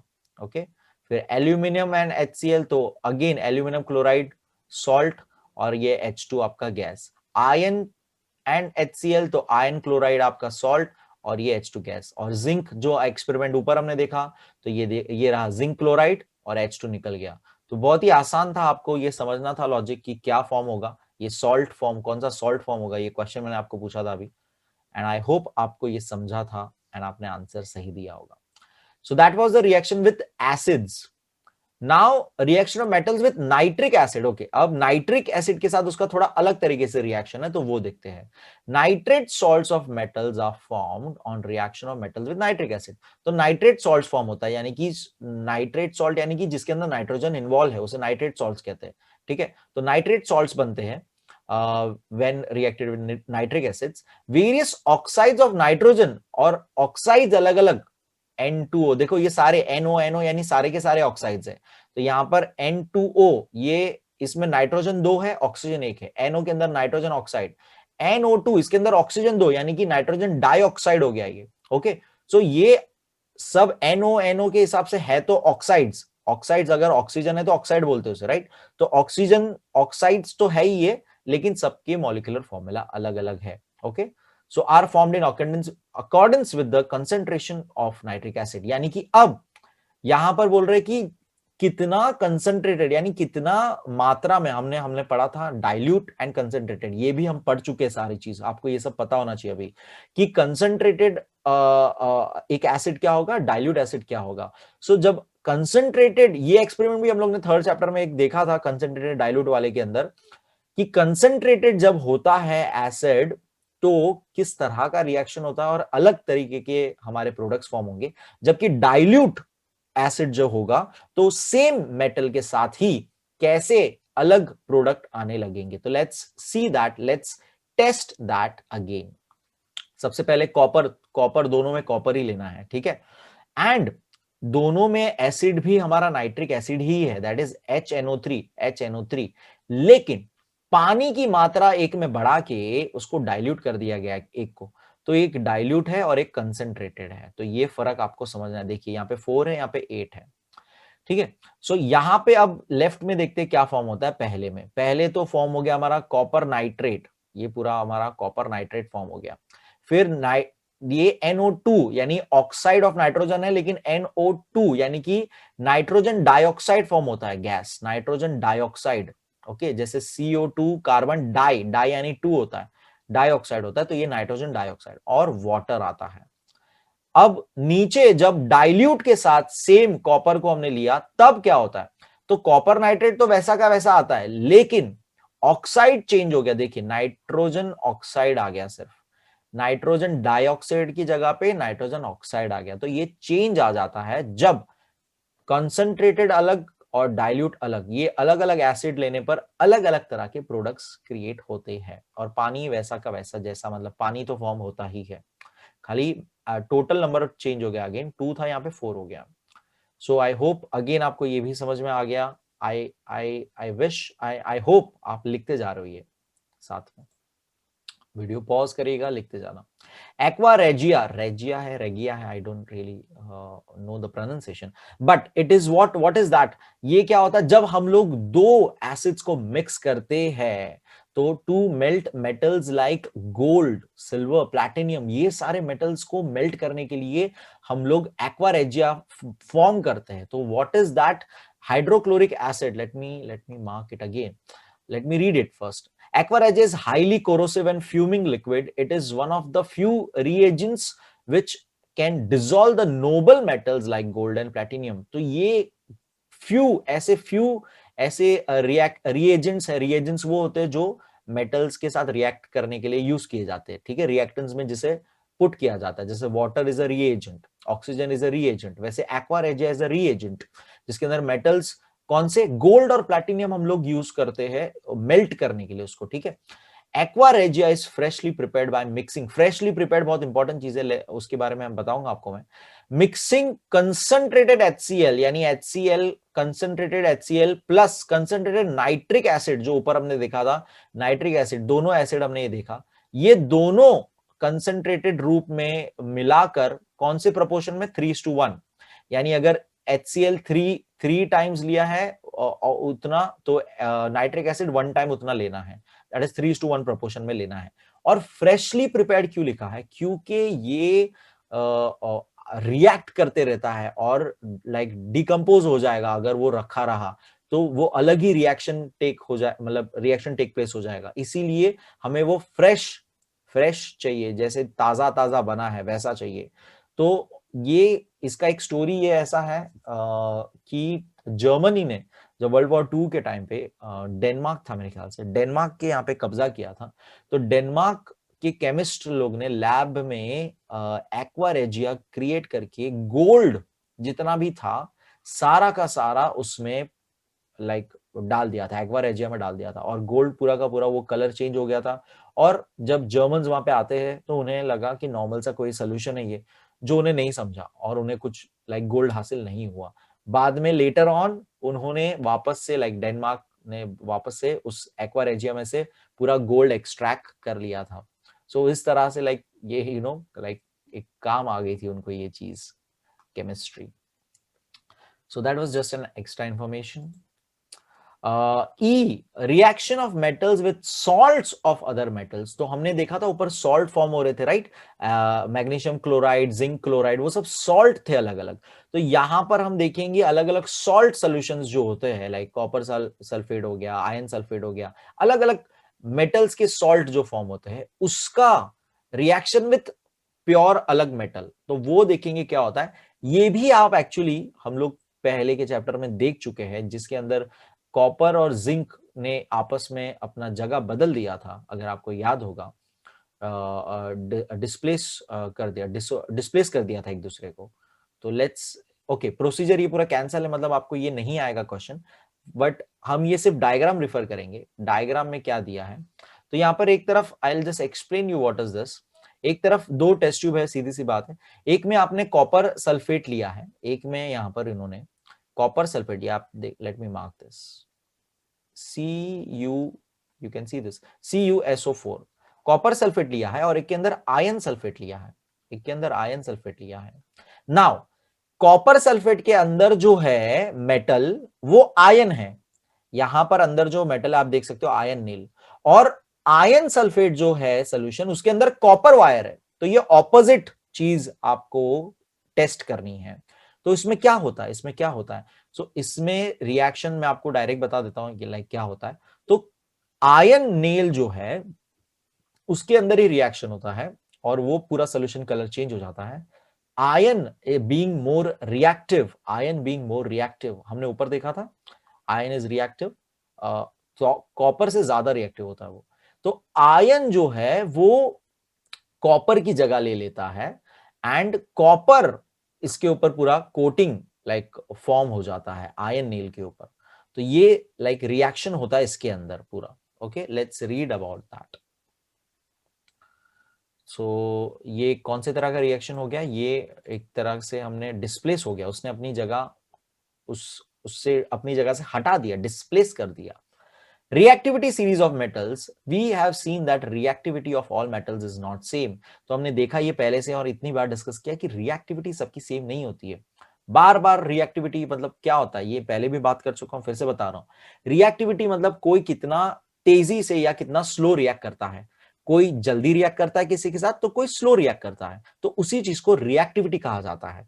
हमने पीरियोडिक टेबल में देखा था जितना लेफ्ट साइड में है उतने रिएक्टिव ज्यादा है, जितना आप राइट साइड में जाओगे टेबल में डाउन इन अ ग्रुप जाओगे तो उस हिसाब से रिएक्टिविटी चेंज हो जाएगी, डाउन इन अ पीरियड जाओगे उस हिसाब से रिएक्टिविटी चेंज हो जाएगी।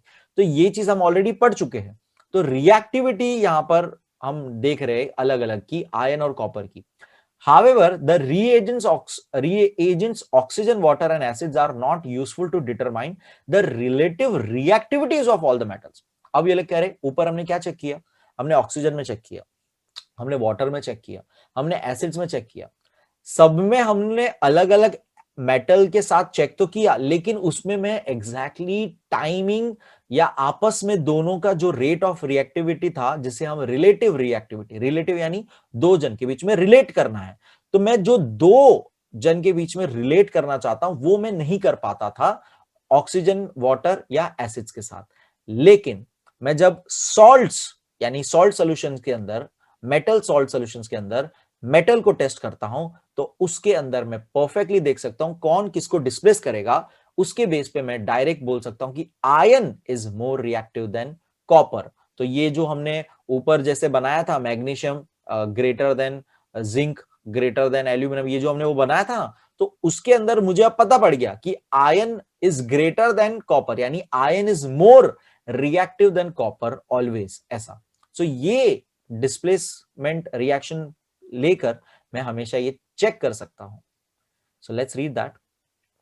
The reagents oxygen, water, acids are not useful to determine the relative reactivities of all the metals as all the metals do not react with them। और सारे react भी नहीं होते, कि ऊपर हमने ये भी देखा एल्यूमिनियम जिंक वो सब वाटर में रिएक्ट नहीं कर रहे थे, जबकि सोडियम पोटेशियम रिएक्ट कर रहे थे, राइट।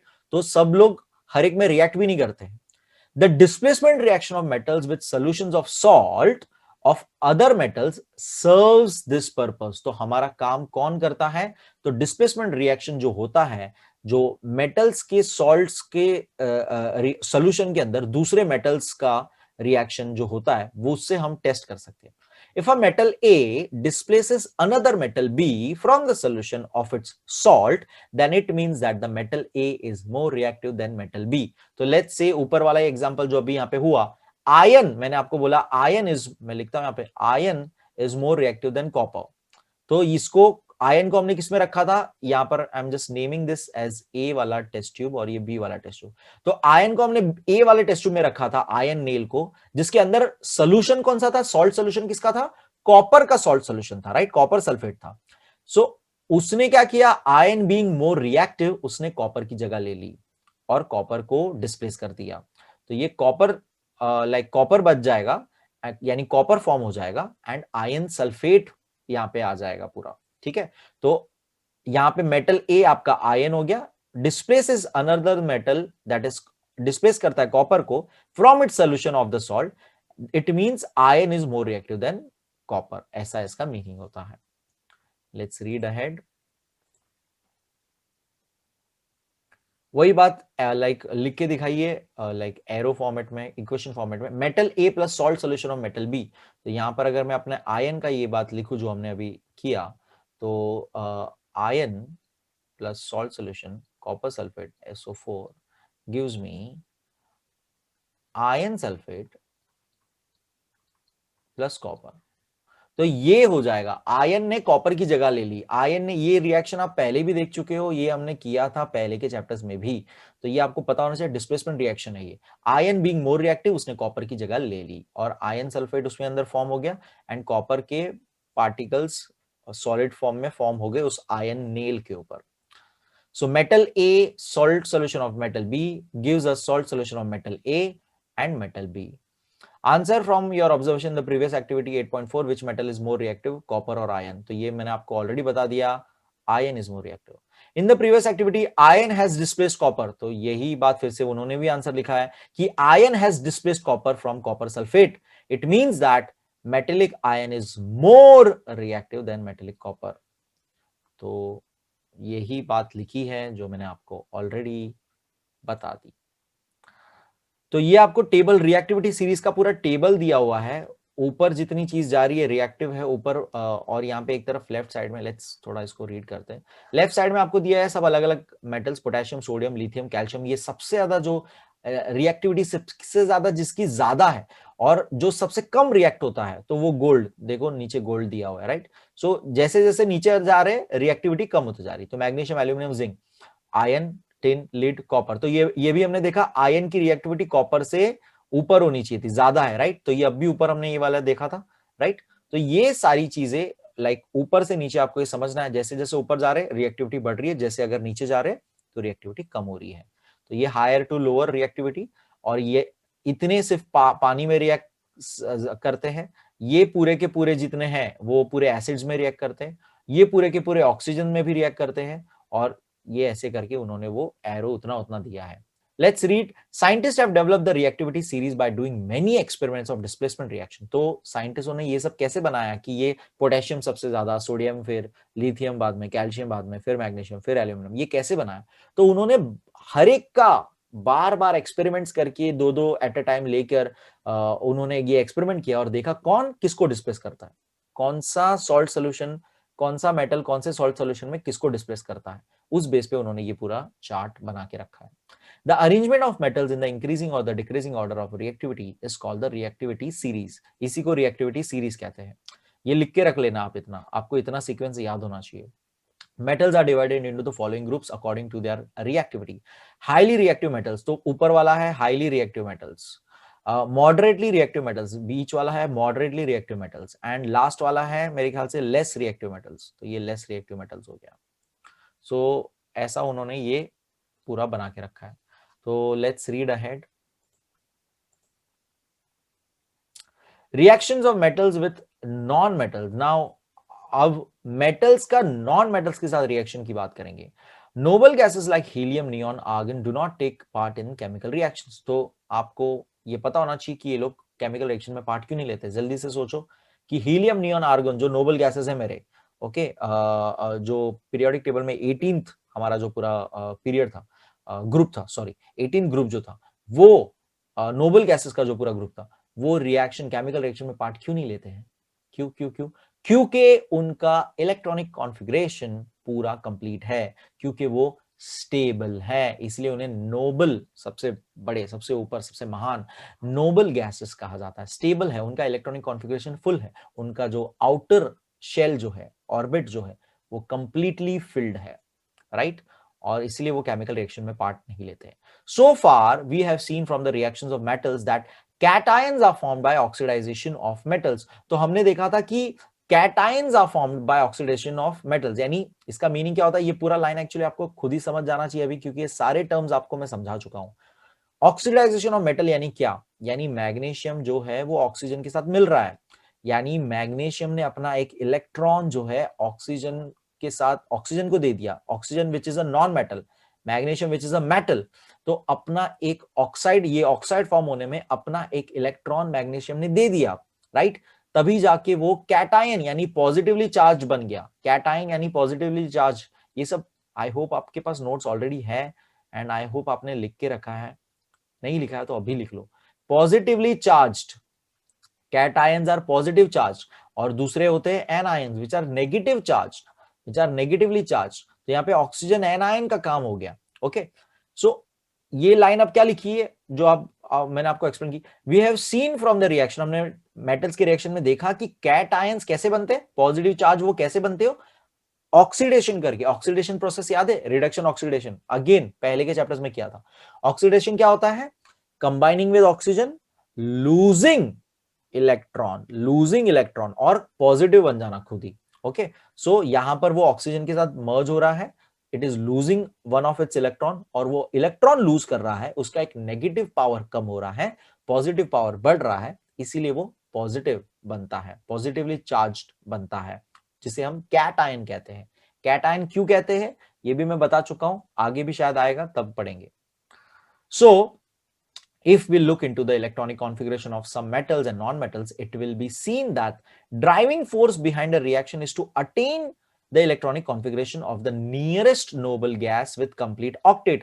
तो अब ये कह रहे कि ये आपस में दूसरे लोग रिएक्ट करते हैं, ये कैटायन एनायन, ये सब इलेक्ट्रॉन्स का लेन देन क्यों होता है, क्योंकि उन्हें सबको क्या चाहिए, स्टेबिलिटी चाहिए, सबको स्टेबल चाहिए। नोबल गैस जैसे नेचुरली स्टेबल है, वैसे हर एक एलिमेंट को स्टेबल होना है, अपना आउटर मोस्ट शेल को कंप्लीट करना है, ऑक्टेट बना गया, ऑक्टेट यानी 8, आउटर शेल में 8 इलेक्ट्रॉन्स फॉर्म करके स्टेबल होना है सबको, right. Metals do this by losing electrons while non metals do this by gaining electrons. तो ये भी मैं आपको बता चुका हूं पहले कि मेटल्स क्या करते हैं, लूज, अपना इलेक्ट्रॉन दे देते हैं, दे आर दानवीर, पॉजिटिव बन जाते हैं, दानवीर, याद है दानवीर। एंड नॉन मेटल्स क्या करते हैं, लेते हैं, भी कर ले रहे हैं वो लोग, गेन कर रहे हैं, तो नेगेटिवली चार्ज हो जाते हैं, दे gain electrons. The outermost shell of noble gas being complete, they are chemically inert। तो ये तो बात ऑलरेडी मैंने आपको बताई कि नोबल गैस का आउटर मोस्ट जो है कंप्लीट है, इसलिए उन्हें इनर्ट गैसेस भी कहते हैं। इनर्ट यानी कंप्लीटेड, पूरी तरह से स्टेबल।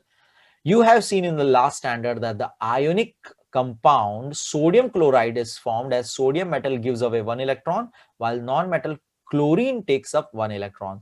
तो आपको याद होगा सोडियम क्लोराइड जो है हमारा, सोडियम क्लोराइड यानी सॉल्ट, सिंपल आपका जो सॉल्ट होता है, सोडियम क्लोराइड क्या करता है एग्जैक्टली सोडियम का अगर आपको याद होगा तो आउटर मोस्ट शेल में सोडियम का एटॉमिक नंबर बोलिए जल्दी से, क्या होगा, 11 है, राइट।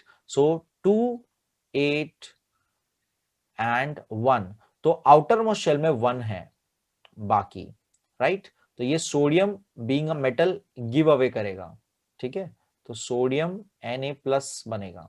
जबकि क्लोरीन क्या है, उसके पास एक एग्जैक्ट जगह खाली है, तो उसके आउटर मोस्ट शेल में कितना पड़ा है, 7 जगह बाकी, लाइक 7 है और एक जगह बाकी है, तो ये क्या करेगा, 1 सोडियम से ले लेगा, तो क्लोरीन नेगेटिव में हो जाएगा। ओके, तो ये फॉर्म करता है सोडियम क्लोराइड, ये फॉर्म करता है सोडियम क्लोराइड। तो इस तरह से लाइक आयनिक कंपाउंड, इसे क्या कहते हैं हम लोग, आयनिक कंपाउंड कहते हैं, जिसमें आयंस फॉर्म होते हैं। ये भी मैं आपको बता चुका हूं, ये सब हम लोग पढ़ चुके हैं कि आयंस क्या होते हैं, जो गिव एंड टेक का रिलेशन रखते थे, गिव एंड टेक का रिलेशन रखते थे, उसे आयनिक रिएक्शन कहते हैं, आयंस फॉर्म होते हैं, इसमें cation and anions दोनों ही फॉर्म हुए हैं। ओके, और इसे आयनिक कंपाउंड कहते हैं। लेट्स रीड दैट, वही चीज नीचे दी है यहाँ पे, सोडियम Na सोडियम मेटल आपका, क्लोरीन और नॉन मेटल, ये दो आयनिक कंपाउंड दोनों मर्ज होके सोडियम क्लोराइड बन जाता है। Similarly magnesium potassium form ionic compounds, magnesium chloride and potassium chloride. उसी तरह से मैग्नीशियम पोटेशियम भी क्लोराइड यानी ये फॉर्म होता है, सॉल्ट्स फॉर्म होते हैं। नाउ इनकी प्रॉपर्टीज के बारे में पढ़ते हैं, chemical properties of non metals. तो मेटल्स का अब तक हमने सारा देखा कि मेटल्स के अलग अलग reactions, oxygen, water, acids, nitric acid and सबके साथ, नॉन मेटल्स के साथ रिएक्शन, सॉल्ट सॉल्यूशन के साथ रिएक्शन। अब हम लोग chemical properties of non metals पढ़ेंगे, यानी कि नॉन मेटल्स कैसे बिहेव करते हैं chemically. Non-metals are a collection of elements having less similarity in physical and chemical properties. Non-metals are also called electronegative elements as they form negatively charged ions by accepting electrons. Some examples of chemical reactions of non-metals are as follows. तो ये सारी बातें जो read की सब आपको पता है कि non-metals क्या करते हैं, हमेशा इलेक्ट्रॉन लेते हैं, तो लेने पर वो नेगेटिव बन जाते हैं, बुरे हैं, नेगेटिव बन जाते हैं, तो नेगेटिवली चार्ज यानी एनायंस फॉर्म करते हैं, हमेशा क्या फॉर्म करते हैं, ये भी लिख के रखो, एनायंस फॉर्म करते हैं non metals, anions which are negatively charged, इनका चार्ज क्या है, नेगेटिव है, ओके। एंड ये इनकी प्रॉपर्टीज भी बहुत ही लाइक लेस सिमिलैरिटी मिलती है फिजिकल और केमिकल प्रॉपर्टीज के अंदर। एंड इनके रिएक्शन क्या है वो अब हम देखेंगे, reaction of non metals with oxygen. So अब नॉन मेटल सारे लेने वाले, तो हमने कार्बन ले लिया पहला नॉन मेटल हमारा, और यहां पर ऑक्सीजन, तो हालांकि ऑक्सीजन खुद एक नॉन मेटल है, लेकिन हम ऑक्सीजन, वाटर, ये सब हमारे रिएक्टेंट्स है ना, रिएक्टिंग एजेंट्स है, तो उसके साथ हम देखेंगे, रीएजेंट्स है अलग अलग, ऑक्सीजन, वाटर, तो हम उसके साथ सारे रिएक्शंस देखेंगे। तो CO2 आपको पता है क्या बनता है, सिंपल सा कार्बन डाइऑक्साइड गैस बनता है, which is acidic in nature, okay, which is acidic in nature. ये आपको पीएच लेवल भी हमने पढ़ा था, तो ये पीएच लेवल के बेसिस पे यहाँ पे लिखा है, acidic in nature, neutral in nature, acidic in nature. तो पीएच लेवल 0 to 7 के अंडर का यहाँ पे एसिडिक होता है, आपको याद होगा अगर, and 7 is called the neutral, और 7 to 14 का रेंज इज कॉल्ड बेस। तो ये उसके बेसिस पे यहाँ पे लिखा है, तो आई होप आपको ये भी याद है। So generally non-metals combine with oxygen to form acidic oxides. तो non-metals generally जो होते हैं ऑक्सीजन के साथ मिलके, जैसे कि यहाँ पे आप देख सकते हो क्या बनते हैं, एसिडिक ऑक्साइड्स बनते हैं। तो यहाँ पे कार्बन 1 ऑक्सीजन 2, तो कार्बन डाइऑक्साइड, कार्बन 2 ऑक्सीजन 2, तो CO that is carbon oxide, not di, di यानी 2 होता है, कार्बन ऑक्साइड है ये, both are oxides of carbon, both are called oxides of carbon. ये सब अब टेक्निकल बातें आपको समझ में आनी चाहिए, both are oxide of carbon, जैसे हमने ऑक्साइड ऑफ नाइट्रोजन देखे थे अलग अलग। दूसरा है sulphur, S is for sulphur, sulphur और O2 that is sulphur dioxide, which is also acidic in nature. In some cases neutral oxides are form, तो जैसे कि इन्होंने सेकेंड केस जो दिया था न्यूट्रल ऑक्साइड का दिया था, तो ये आप लिख लेना और याद रखना कि एसिडिक कौन सा था, न्यूट्रल कौन सा था। Let's move ahead. Reactions of non metals with water. अब नेक्स्ट हमारा रीएजेंट हम ले रहे हैं वाटर को, नॉन मेटल्स कैसे रिएक्ट करेंगे, तो let's C. Generally non metals do not react with water, तो जनरली रिएक्ट नहीं करते, एक्सेप्ट, लेकिन कुछ अगेन हमेशा जैसे होता है कुछ ना कुछ एक्सेप्शंस होते हैं। हेलोजेंस, तो हमारा हेलोजन ग्रुप जो है क्लोरीन फ्लोरीन वाला पूरा, तो हेलोजन ग्रुप कौन से वो भी आप मुझे कमेंट सेक्शन में पूरा बताइएगा। हेलोजन ग्रुप जो है हमारा क्लोरीन फ्लोरीन पूरा, INE लास्ट में आता है मोस्टली उसके, वो ग्रुप जो है वो रिएक्ट करता है वाटर के साथ।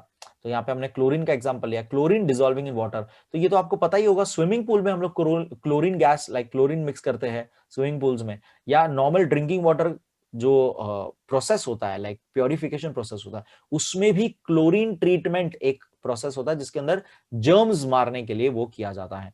तो यहाँ पे क्लोरीन और वाटर का यहाँ पे रिएक्शन दिया है, let's read that. Chlorine Cl2 that is basically gas, G water के साथ मिक्स करने पर, सो HOCl क्या होता है, दिस इज हाइपोक्लोरस, ये आपने पहली बार सुना होगा शायद से, ये लिख लीजिएगा, HOCl इज हाइपोक्लोरस एसिड, ये हाइपोक्लोरस एसिड, और ये HCl तो आप जानते हो हाइड्रोक्लोरिक एसिड। सो ये फॉर्म होता है जब क्लोरीन पानी में मिक्स किया जाता है, तो ओके। सो नेक्स्ट थर्ड देखेंगे, reaction of dilute acids with non metals. अब डाइल्यूट एसिड्स जब मैं बोलता हूं तो आपको पता होना चाहिए डाइल्यूट क्या होता है।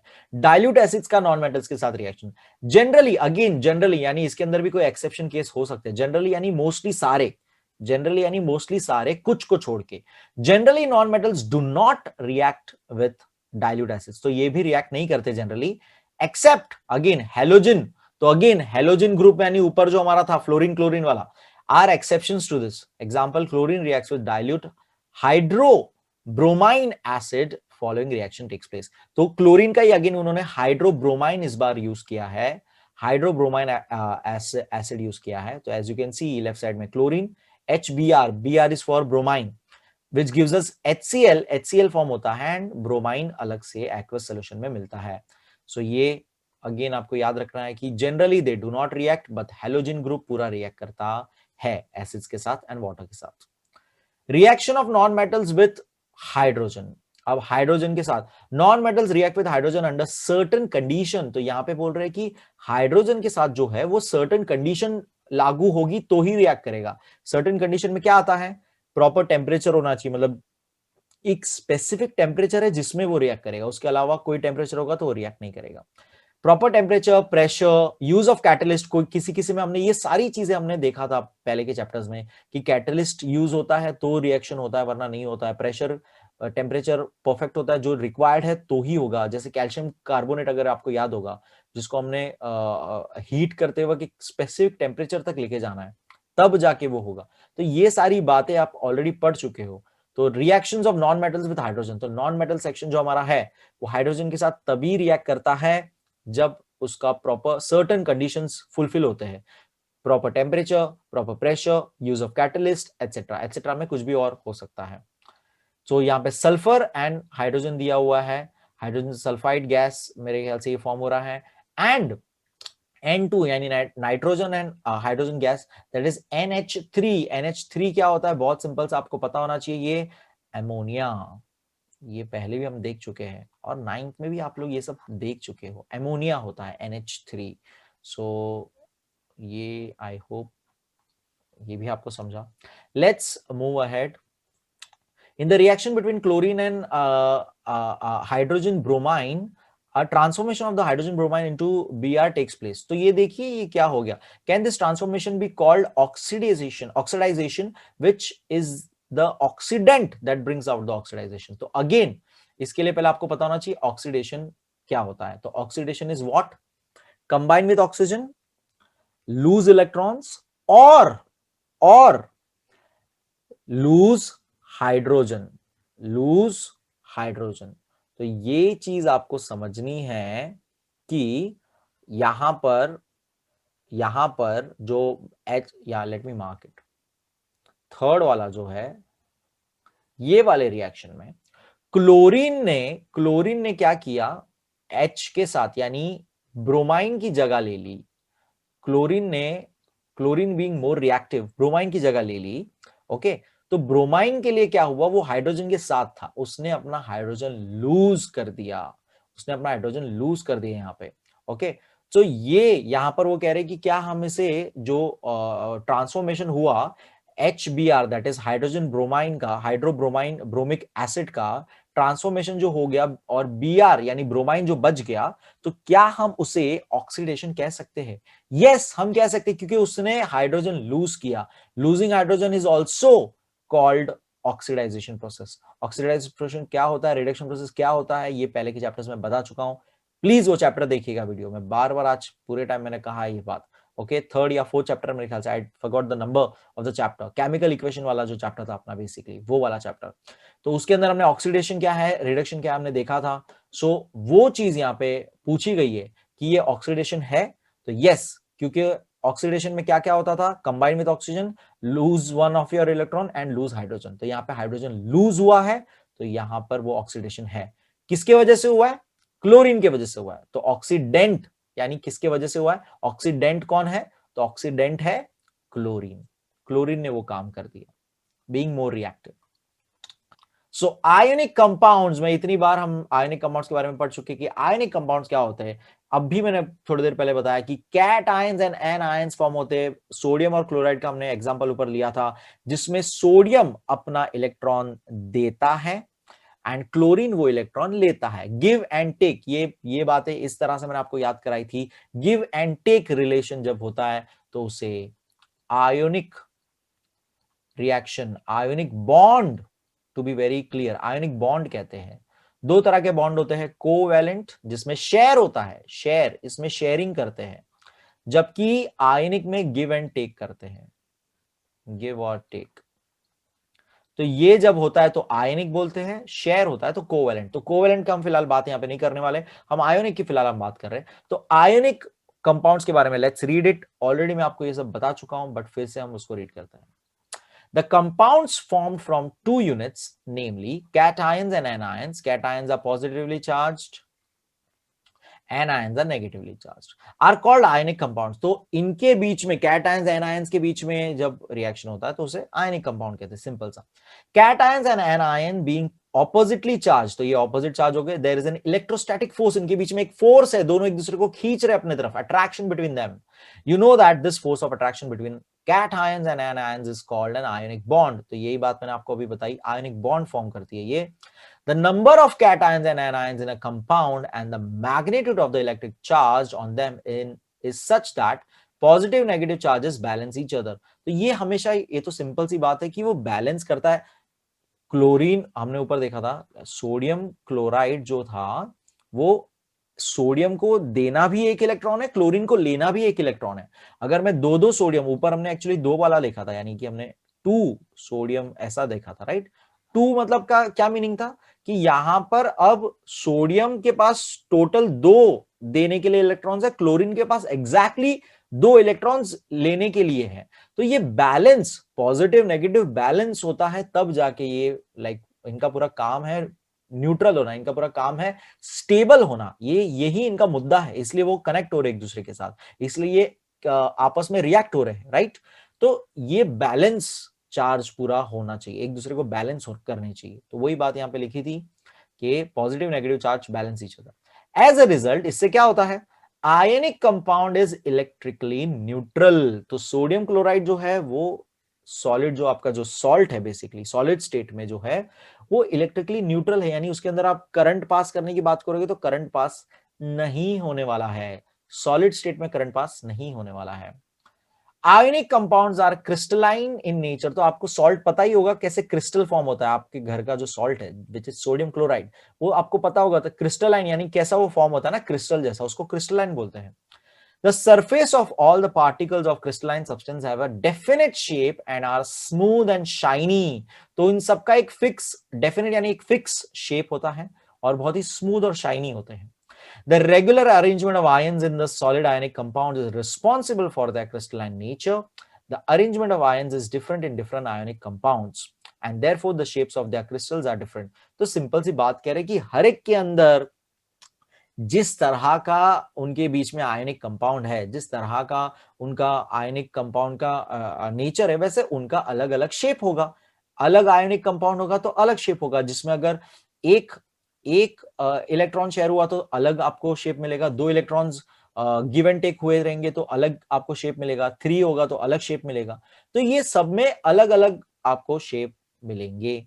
The main factor that determines the general arrangement of ions is a crystal is the attractive force between oppositely charged ions and repulsion force between similarly charged ions।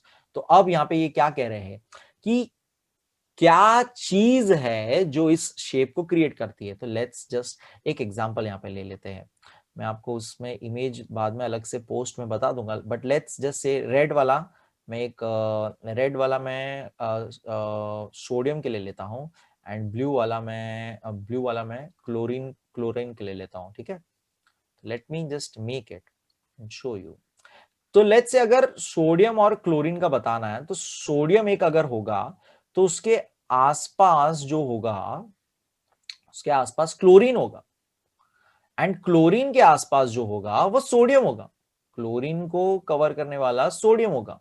तो ये लॉजिक आपको समझना है कि पॉजिटिव नेगेटिव आपस में एक दूसरे को अट्रैक्ट करते हैं एंड सेम चीज, यानी पॉजिटिव पॉजिटिव नेगेटिव नेगेटिव एक दूसरे को रिपल यानी कि रिपल्शन यानी कि दूर दूर फेंकते हैं। तो कुछ इस तरह से वो फॉर्म होंगे, कुछ इस तरह से वो फॉर्म होंगे, पॉजिटिव नेगेटिव ऐसे इस तरह से वो फॉर्म होंगे। ओके, तो ये मैं एक स्ट्रक्चर रफली बता रहा हूं, ये आप इमेज ये देख सकते हो जो ये बताने की कोशिश कर रहा है कि अरेंजमेंट कैसे है। सो यही बात कर रहा है कि इसके वजह से ही उसका एक स्पेसिफिक क्रिस्टलाइन स्ट्रक्चर फॉर्म होता है। The two important factors responsible for certain crystalline structure are size of the positively and negatively charge ions and magnitude of the electrical charge on the ions. तो positive और negative charge ions का size क्या था, positive ion का size क्या था, negative ion का size क्या था, एंड इलेक्ट्रिक चार्ज कितने मैग्नीट्यूड में था, यानी कि टोटल एक्चुअल में कितने इन्होंने आपस में इलेक्ट्रॉन्स गिव एंड टेक किए होंगे, वो डिटरमाइन करेगा कि कितना इलेक्ट्रिकल चार्ज होगा। The electrostatic attraction in the neighboring ions with opposite charge is very strong. That is why melting points of ionic compounds are high. Also ionic compounds are hard and brittle. Okay, so ये अब अपने को properties बता रहे हैं.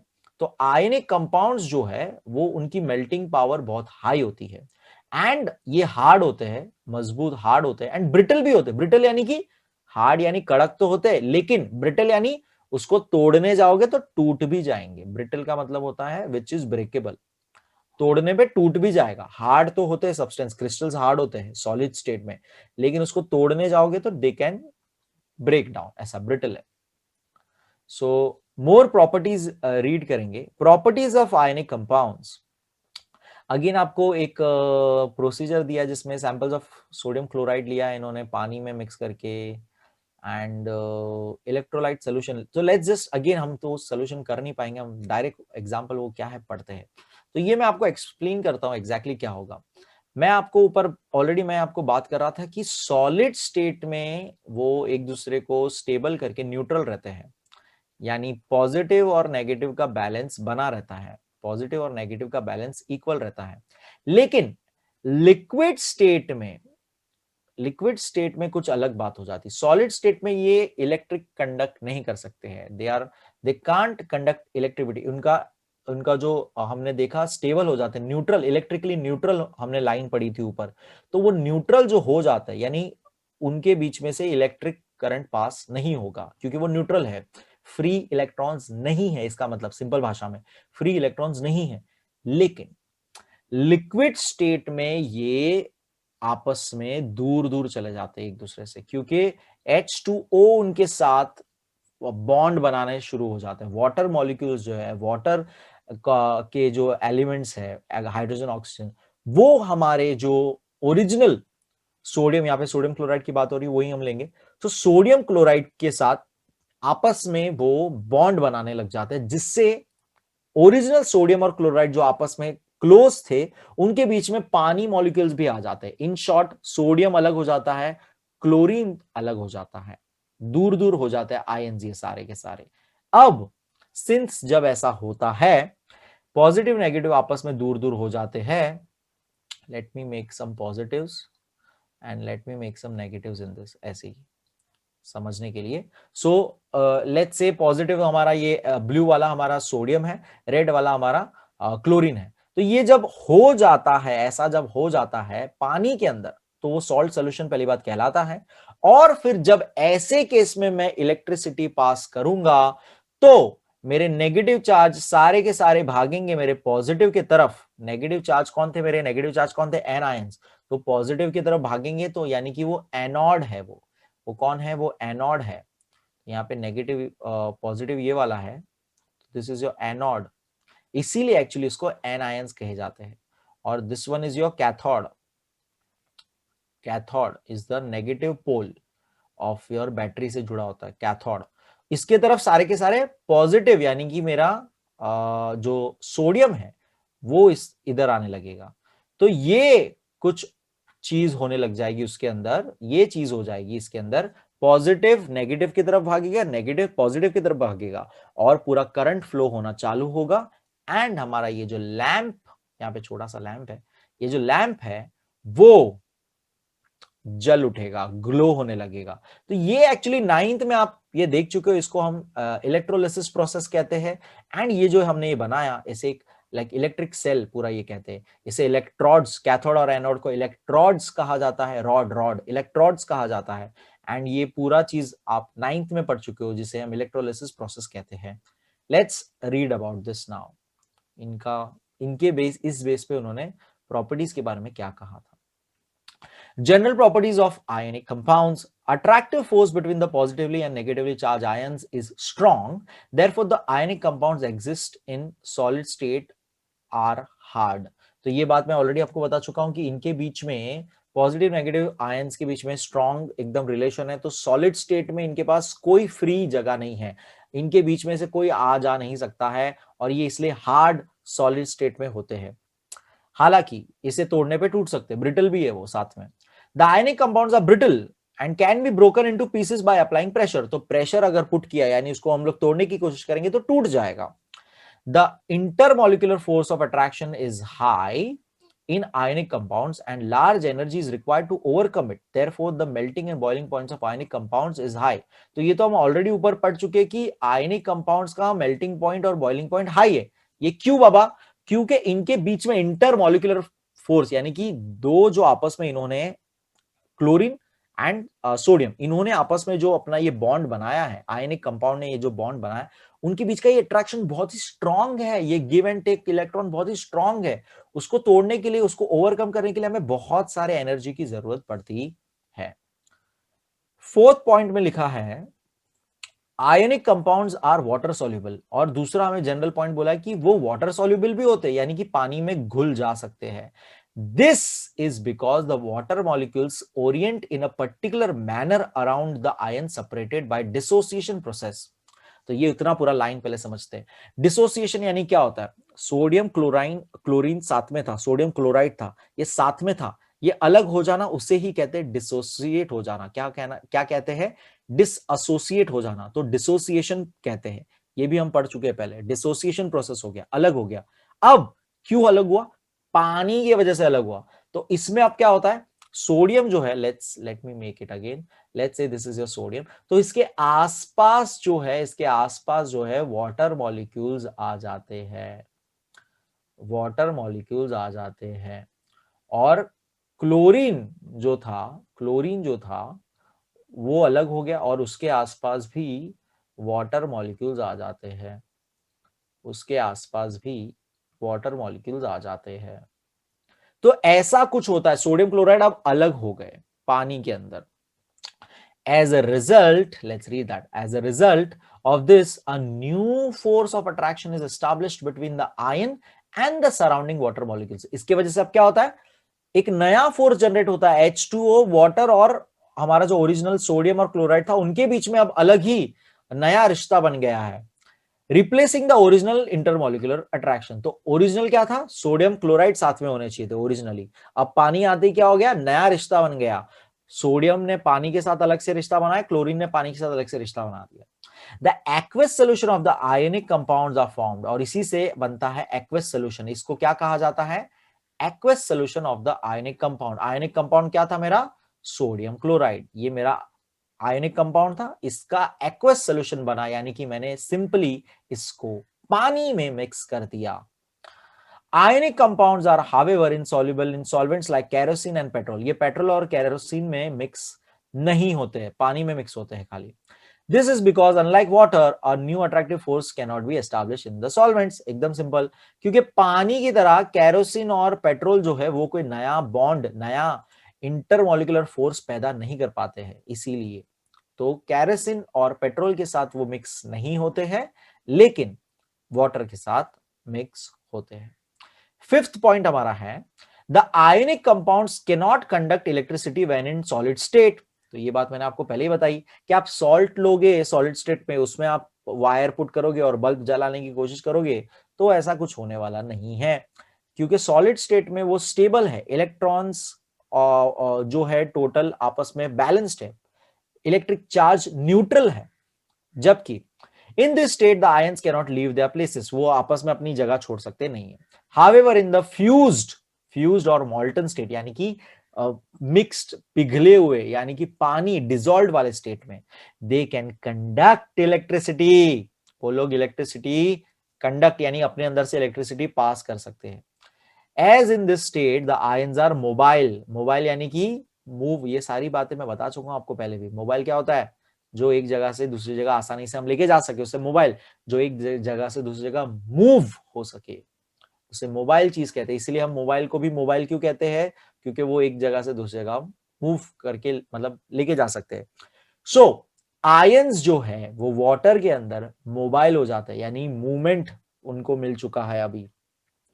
The aqueous solutions of ionic compounds conduct electricity as they contain dissociated ions. क्योंकि इसके अंदर aqueous solution के अंदर क्लोरीन और सोडियम डिसोसिएट हो चुका है, वो आयंस घूम रहे इधर उधर. On passing current through the solution, the ions move to the oppositely charged electrodes, which is cathode and anode. Due to the electrical conductivity in fused and dissolved state, the ionic compounds are called electrolytes.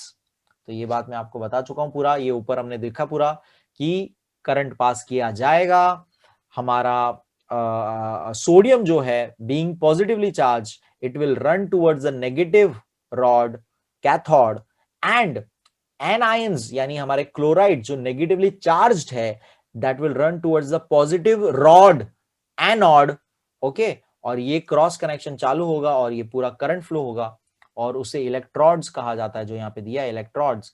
And ये पूरा जो है उसे electrolyte, वो जो solution है उसे electrolyte कहा जाता है, एंड वो पूरे सेल को इलेक्ट्रिक सेल कहा जाता है, और ये पूरे प्रोसेस को इलेक्ट्रोलिसिस कहा जाता है।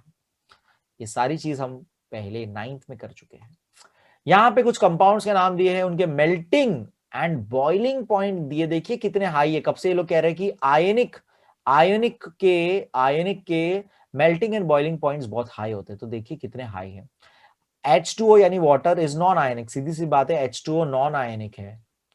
वो H2O जो है गिव एंड टेक नहीं करता है, वो शेयर करता है। आपको पता होगा हाइड्रोजन सिंगल इलेक्ट्रॉन होता है, और जब H2 यानी कि वो इलेक्ट्रॉन शेयर, यानी ये कोवेलेंट बॉन्ड है, ये कोवेलेंट बॉन्ड है, और वो भी पोलर कोवेलेंट है एक तरह से, तो ये नॉन आयनिक होता है। तो this is covalent, H2O water is a covalent bond, तो यहाँ पे नॉन आयनिक लिखा है। बाकी सारे के सारे एक दूसरे के साथ शेयर नहीं करते, वो एक दूसरे को गिव एंड टेक, इलेक्ट्रॉन ले लिया एक ने, दूसरे ने दे दिया, गिव एंड टेक करते हैं, ठीक है। तो ये फर्क जरूर याद रखिएगा आयनिक बॉन्ड्स और कोवेलेंट बॉन्ड्स का। तो यहाँ पे कुछ मेल्टिंग पॉइंट्स दिए, ये थोड़ा सा रीड कर लेना, इसका टेबल ये बना लेना। Let's go ahead now, to be very honest, अब जाके मेटलर्जी जो एग्जैक्टली हम है टॉपिक का नाम, वो यहाँ पे चालू हो रहा है कि मेटलर्जी क्या है।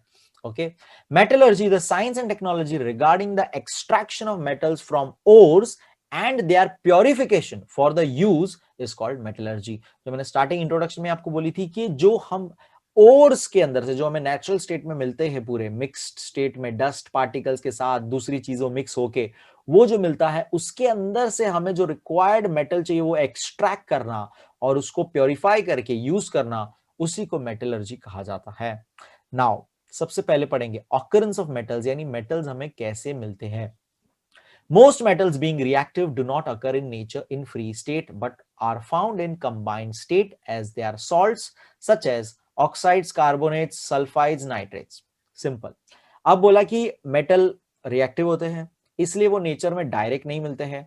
सारे के सारे में देखे सब लोग रिएक्टिव थे, खाली गोल्ड सिल्वर गोल्ड प्लैटिनम वगैरह ज्यादा रिएक्टिव नहीं थे, तो गोल्ड वगैरह भी हमको थोड़े से प्योर स्टेट में मिल जाते, लेकिन जितने बाकी के थे वो सारे के सारे रिएक्टिव थे, तो वो नेचुरली हमको प्योर स्टेट में नहीं मिलते, वो कुछ ना कुछ मिक्स या ऑक्साइड्स या कार्बोनेट फॉर्म में, यानी कार्बन के साथ मिक्स, ऑक्साइड यानी ऑक्सीजन के साथ मिक्स, सल्फाइड यानी सल्फर के साथ मिक्स, नाइट्रेट्स यानी नाइट्रोजन के साथ मिक्स। तो ये सब नेचर में दूसरे जो नॉन मेटल्स है, ये सारे क्या थे, नॉन मेटल्स थे, ऑक्सीजन, कार्बन, सल्फर, नाइट्रेट, ये सारे, राइट, नाइट्रोजन। तो ये उनके साथ मिक्स होके मिलते हैं हमको नेचर में, जो हमको अलग करना है, जो हमको अलग कर देना है, वो प्रोसेस को ही हम मेटलर्जी कहते हैं, ठीक है। However, the most unreactive metals that are not affected by air, water or other natural factors like silver, gold, platinum generally occur in free state. तो ये बात मैंने आपको अभी बताई कि जो थोड़े से कम रिएक्टिव या अनरिएक्टिव है, गोल्ड, सिल्वर, प्लैटिनम, वो लोग फ्री स्टेट में हमको मिलते हैं। वो भी लेकिन डायरेक्ट प्योर जैसा है वैसा नहीं मिलता, उसके अंदर भी डस्ट थोड़ा मिक्स होता ही है, लेकिन जितने दूसरे हैं जो सल्फाइड्स, कार्बोनेट्स फॉर्म होते हैं, वो गोल्ड, सिल्वर, प्लैटिनम फॉर्म नहीं होते, वो प्योर फॉर्म में फ्री स्टेट में मिलते हैं। The compounds of metals that occur in nature along with their impurities are called minerals. अब इसी चीज को मिनरल कहते हैं, यानी कि जो मेटल्स के अंदर इम्प्योरिटीज है, उसके अंदर कुछ ना कुछ चीजें मिक्स्ड है, उसको हम मिनरल कहते हैं, वो चीज को मिनरल कहते हैं। और वो जो पूरा एक रॉक का टुकड़ा होगा उसे ओर कहा जाएगा, ठीक है। The minerals from which the metal can be separated economically are called ores. और यही मिनरल जिसके अंदर से हम वो जो पूरा रॉक का टुकड़ा होगा, जो भी जिस चट्टान के अंदर मिलेगा या जहां भी धरती के अंदर मिलेगा, वहां से हम जो उसको इकोनॉमिकली यानी खोद वोद के पूरा सब हम निकालेंगे, उसे ओर कहा जाएगा। Ores contain many types of impurities, इसके अंदर अब बहुत सारी इम्प्योरिटीज, गंदगी मिक्स है, जैसे कि soil, sand, Rocky substance along with the metal compound। अब मेटल भी है लेकिन ये सब गंदगी भी है। These impurities, इसी impurities sand, soil, Rocky substance, ये सबको क्या कहा जाता है? गैंग कहा जाता है। अब इसका प्रोनाउंसिएशन जरा देखिएगा, गैंग, GANGUE। सो ये प्रोनाउंसिएशन देखिएगा, बहुत ही यूनिक सा प्रोनाउंसिएशन है। गैंगुई ऐसा कुछ मत बोलिएगा, ये गैंग, खाली गैंग इतना ही रीड करना होता है, UE साइलेंट होता है इसके अंदर, ठीक है।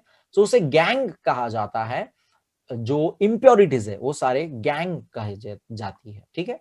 Metals can be extracted from their ores by means of various methods of separation. The process of extraction of metal in pure state from the ores is the part of metallurgy. तो हम अब ये ओर में से metals को निकालने के अलग अलग सेपरेशन मेथड्स है, और यही एक हिस्सा है मेटलर्जी का, एक पार्ट है ये अलग करना और उसमें से प्योर मेटल निकालना और उसको और बाद में प्योरीफाई करना, फिल्टर करना और उसको हमको जैसे यूज करना है वैसे फॉर्म में लेके आना। Ores are taken out from the mines and the gangue is usually separated from the ore at the site itself by various methods. Then the ores are carried out to the place where metals are produced. अब कह रहे कि जहां पे खदान होती है, वो पूरी जो माइंस होती है, जहां से वो पूरा खोद के निकाल रहे हैं हम लोग, वहीं पे जनरली इंप्योरिटीज निकाल दी जाती है अलग अलग मेथड से। गैंग वहीं पे निकाल दिया जाता है, फिर वो पूरा जो है जहां पर हम उसको एक्सट्रैक्ट आगे करने वाले उस जगह पे लेके जाते हैं। Metals are further purified by different methods of purification. The entire process is called metallurgy. ये बात पूरी आपको मैं ऑलरेडी बहुत बार बता चुका हूं कि यही पूरा जो है खुदाई करना, मिनरल ढूंढना, मिनरल के अंदर वो ओर फॉर्मेशन में जो मिला है उसको लेना, बाहर निकालना, उसको वहां पे ही साइट पे ही, मतलब जहां पे खुदाई की हुई वहीं पे कहीं पे साइट पे ही गैंग यानी कि इम्प्योरिटीज अलग करना अलग अलग मेथड से, और फिर अब ये मेटल को आगे लेके जाना और उसको प्योर फॉर्म में लाने के लिए, और जिस तरह से हमें शीट्स फॉर्म में चाहिए, मेटल शीट्स फॉर्म में चाहिए या जैसे भी यूज करना है उस फॉर्म में लाने के लिए, यही पूरे प्रोसेस को हम कहते हैं metallurgy. So let's see. Okay, so I think मेरे ख्याल से आज के लिए इतना ही। हम ये बाकी का पूरा बेसिक प्रिंसिपल्स ऑफ मेटलर्जी हम नेक्स्ट इसमें वीडियो में कंटिन्यू करेंगे क्योंकि बहुत टाइम हो गया। ओके, सो पार्ट 2 में हम कंटिन्यू करेंगे कि मेटलर्जी एग्जैक्टली क्या, कैसे प्योरीफाई करना, क्या प्रोसेस है, क्या स्टेजेस है, क्या तरीके हैं अलग अलग, वो सारी चीज हम देखेंगे। आई होप आपको समझ में आया पूरा। आज सिर्फ एक तरह से समझो ये चैप्टर का अभी तक इंट्रोडक्शन ही एक तरह से हमने देखा, पूरा बैकग्राउंड हमने देखा कि मेटल्स क्या कैसे रिएक्ट करते हैं, इसीलिए कितने अलग अलग फॉर्म में नेचर में अवेलेबल है, और इसीलिए उसको अलग करने का जो पूरा प्रोसेस है वो कितना कॉम्प्लिकेटेड और कैसे किस तरह से पूरा करना है, मेटलर्जी पूरी आर्ट क्या है, वो हम पूरा आगे देखेंगे। So like the video, share the video, subscribe to the channel and notes बनाइए, और जो हमने आज पढ़ा उतना रीड करिए। एंड अगर आपने वो थर्ड वाला चैप्टर जो मैं कब से बोल रहा था पूरे वीडियो में कि थर्ड फोर्थ चैप्टर जो हमारा केमिकल इक्वेशन वाला चैप्टर है, पीरियोडिक टेबल वाला जो चैप्टर है, वो पूरा अच्छे से वीडियो देख लीजिए तो ये वाला वीडियो समझेगा, वरना बहुत सारे आपको डाउट्स ये वाले वीडियो में आ जाएंगी। Thank you so much, bye, take care.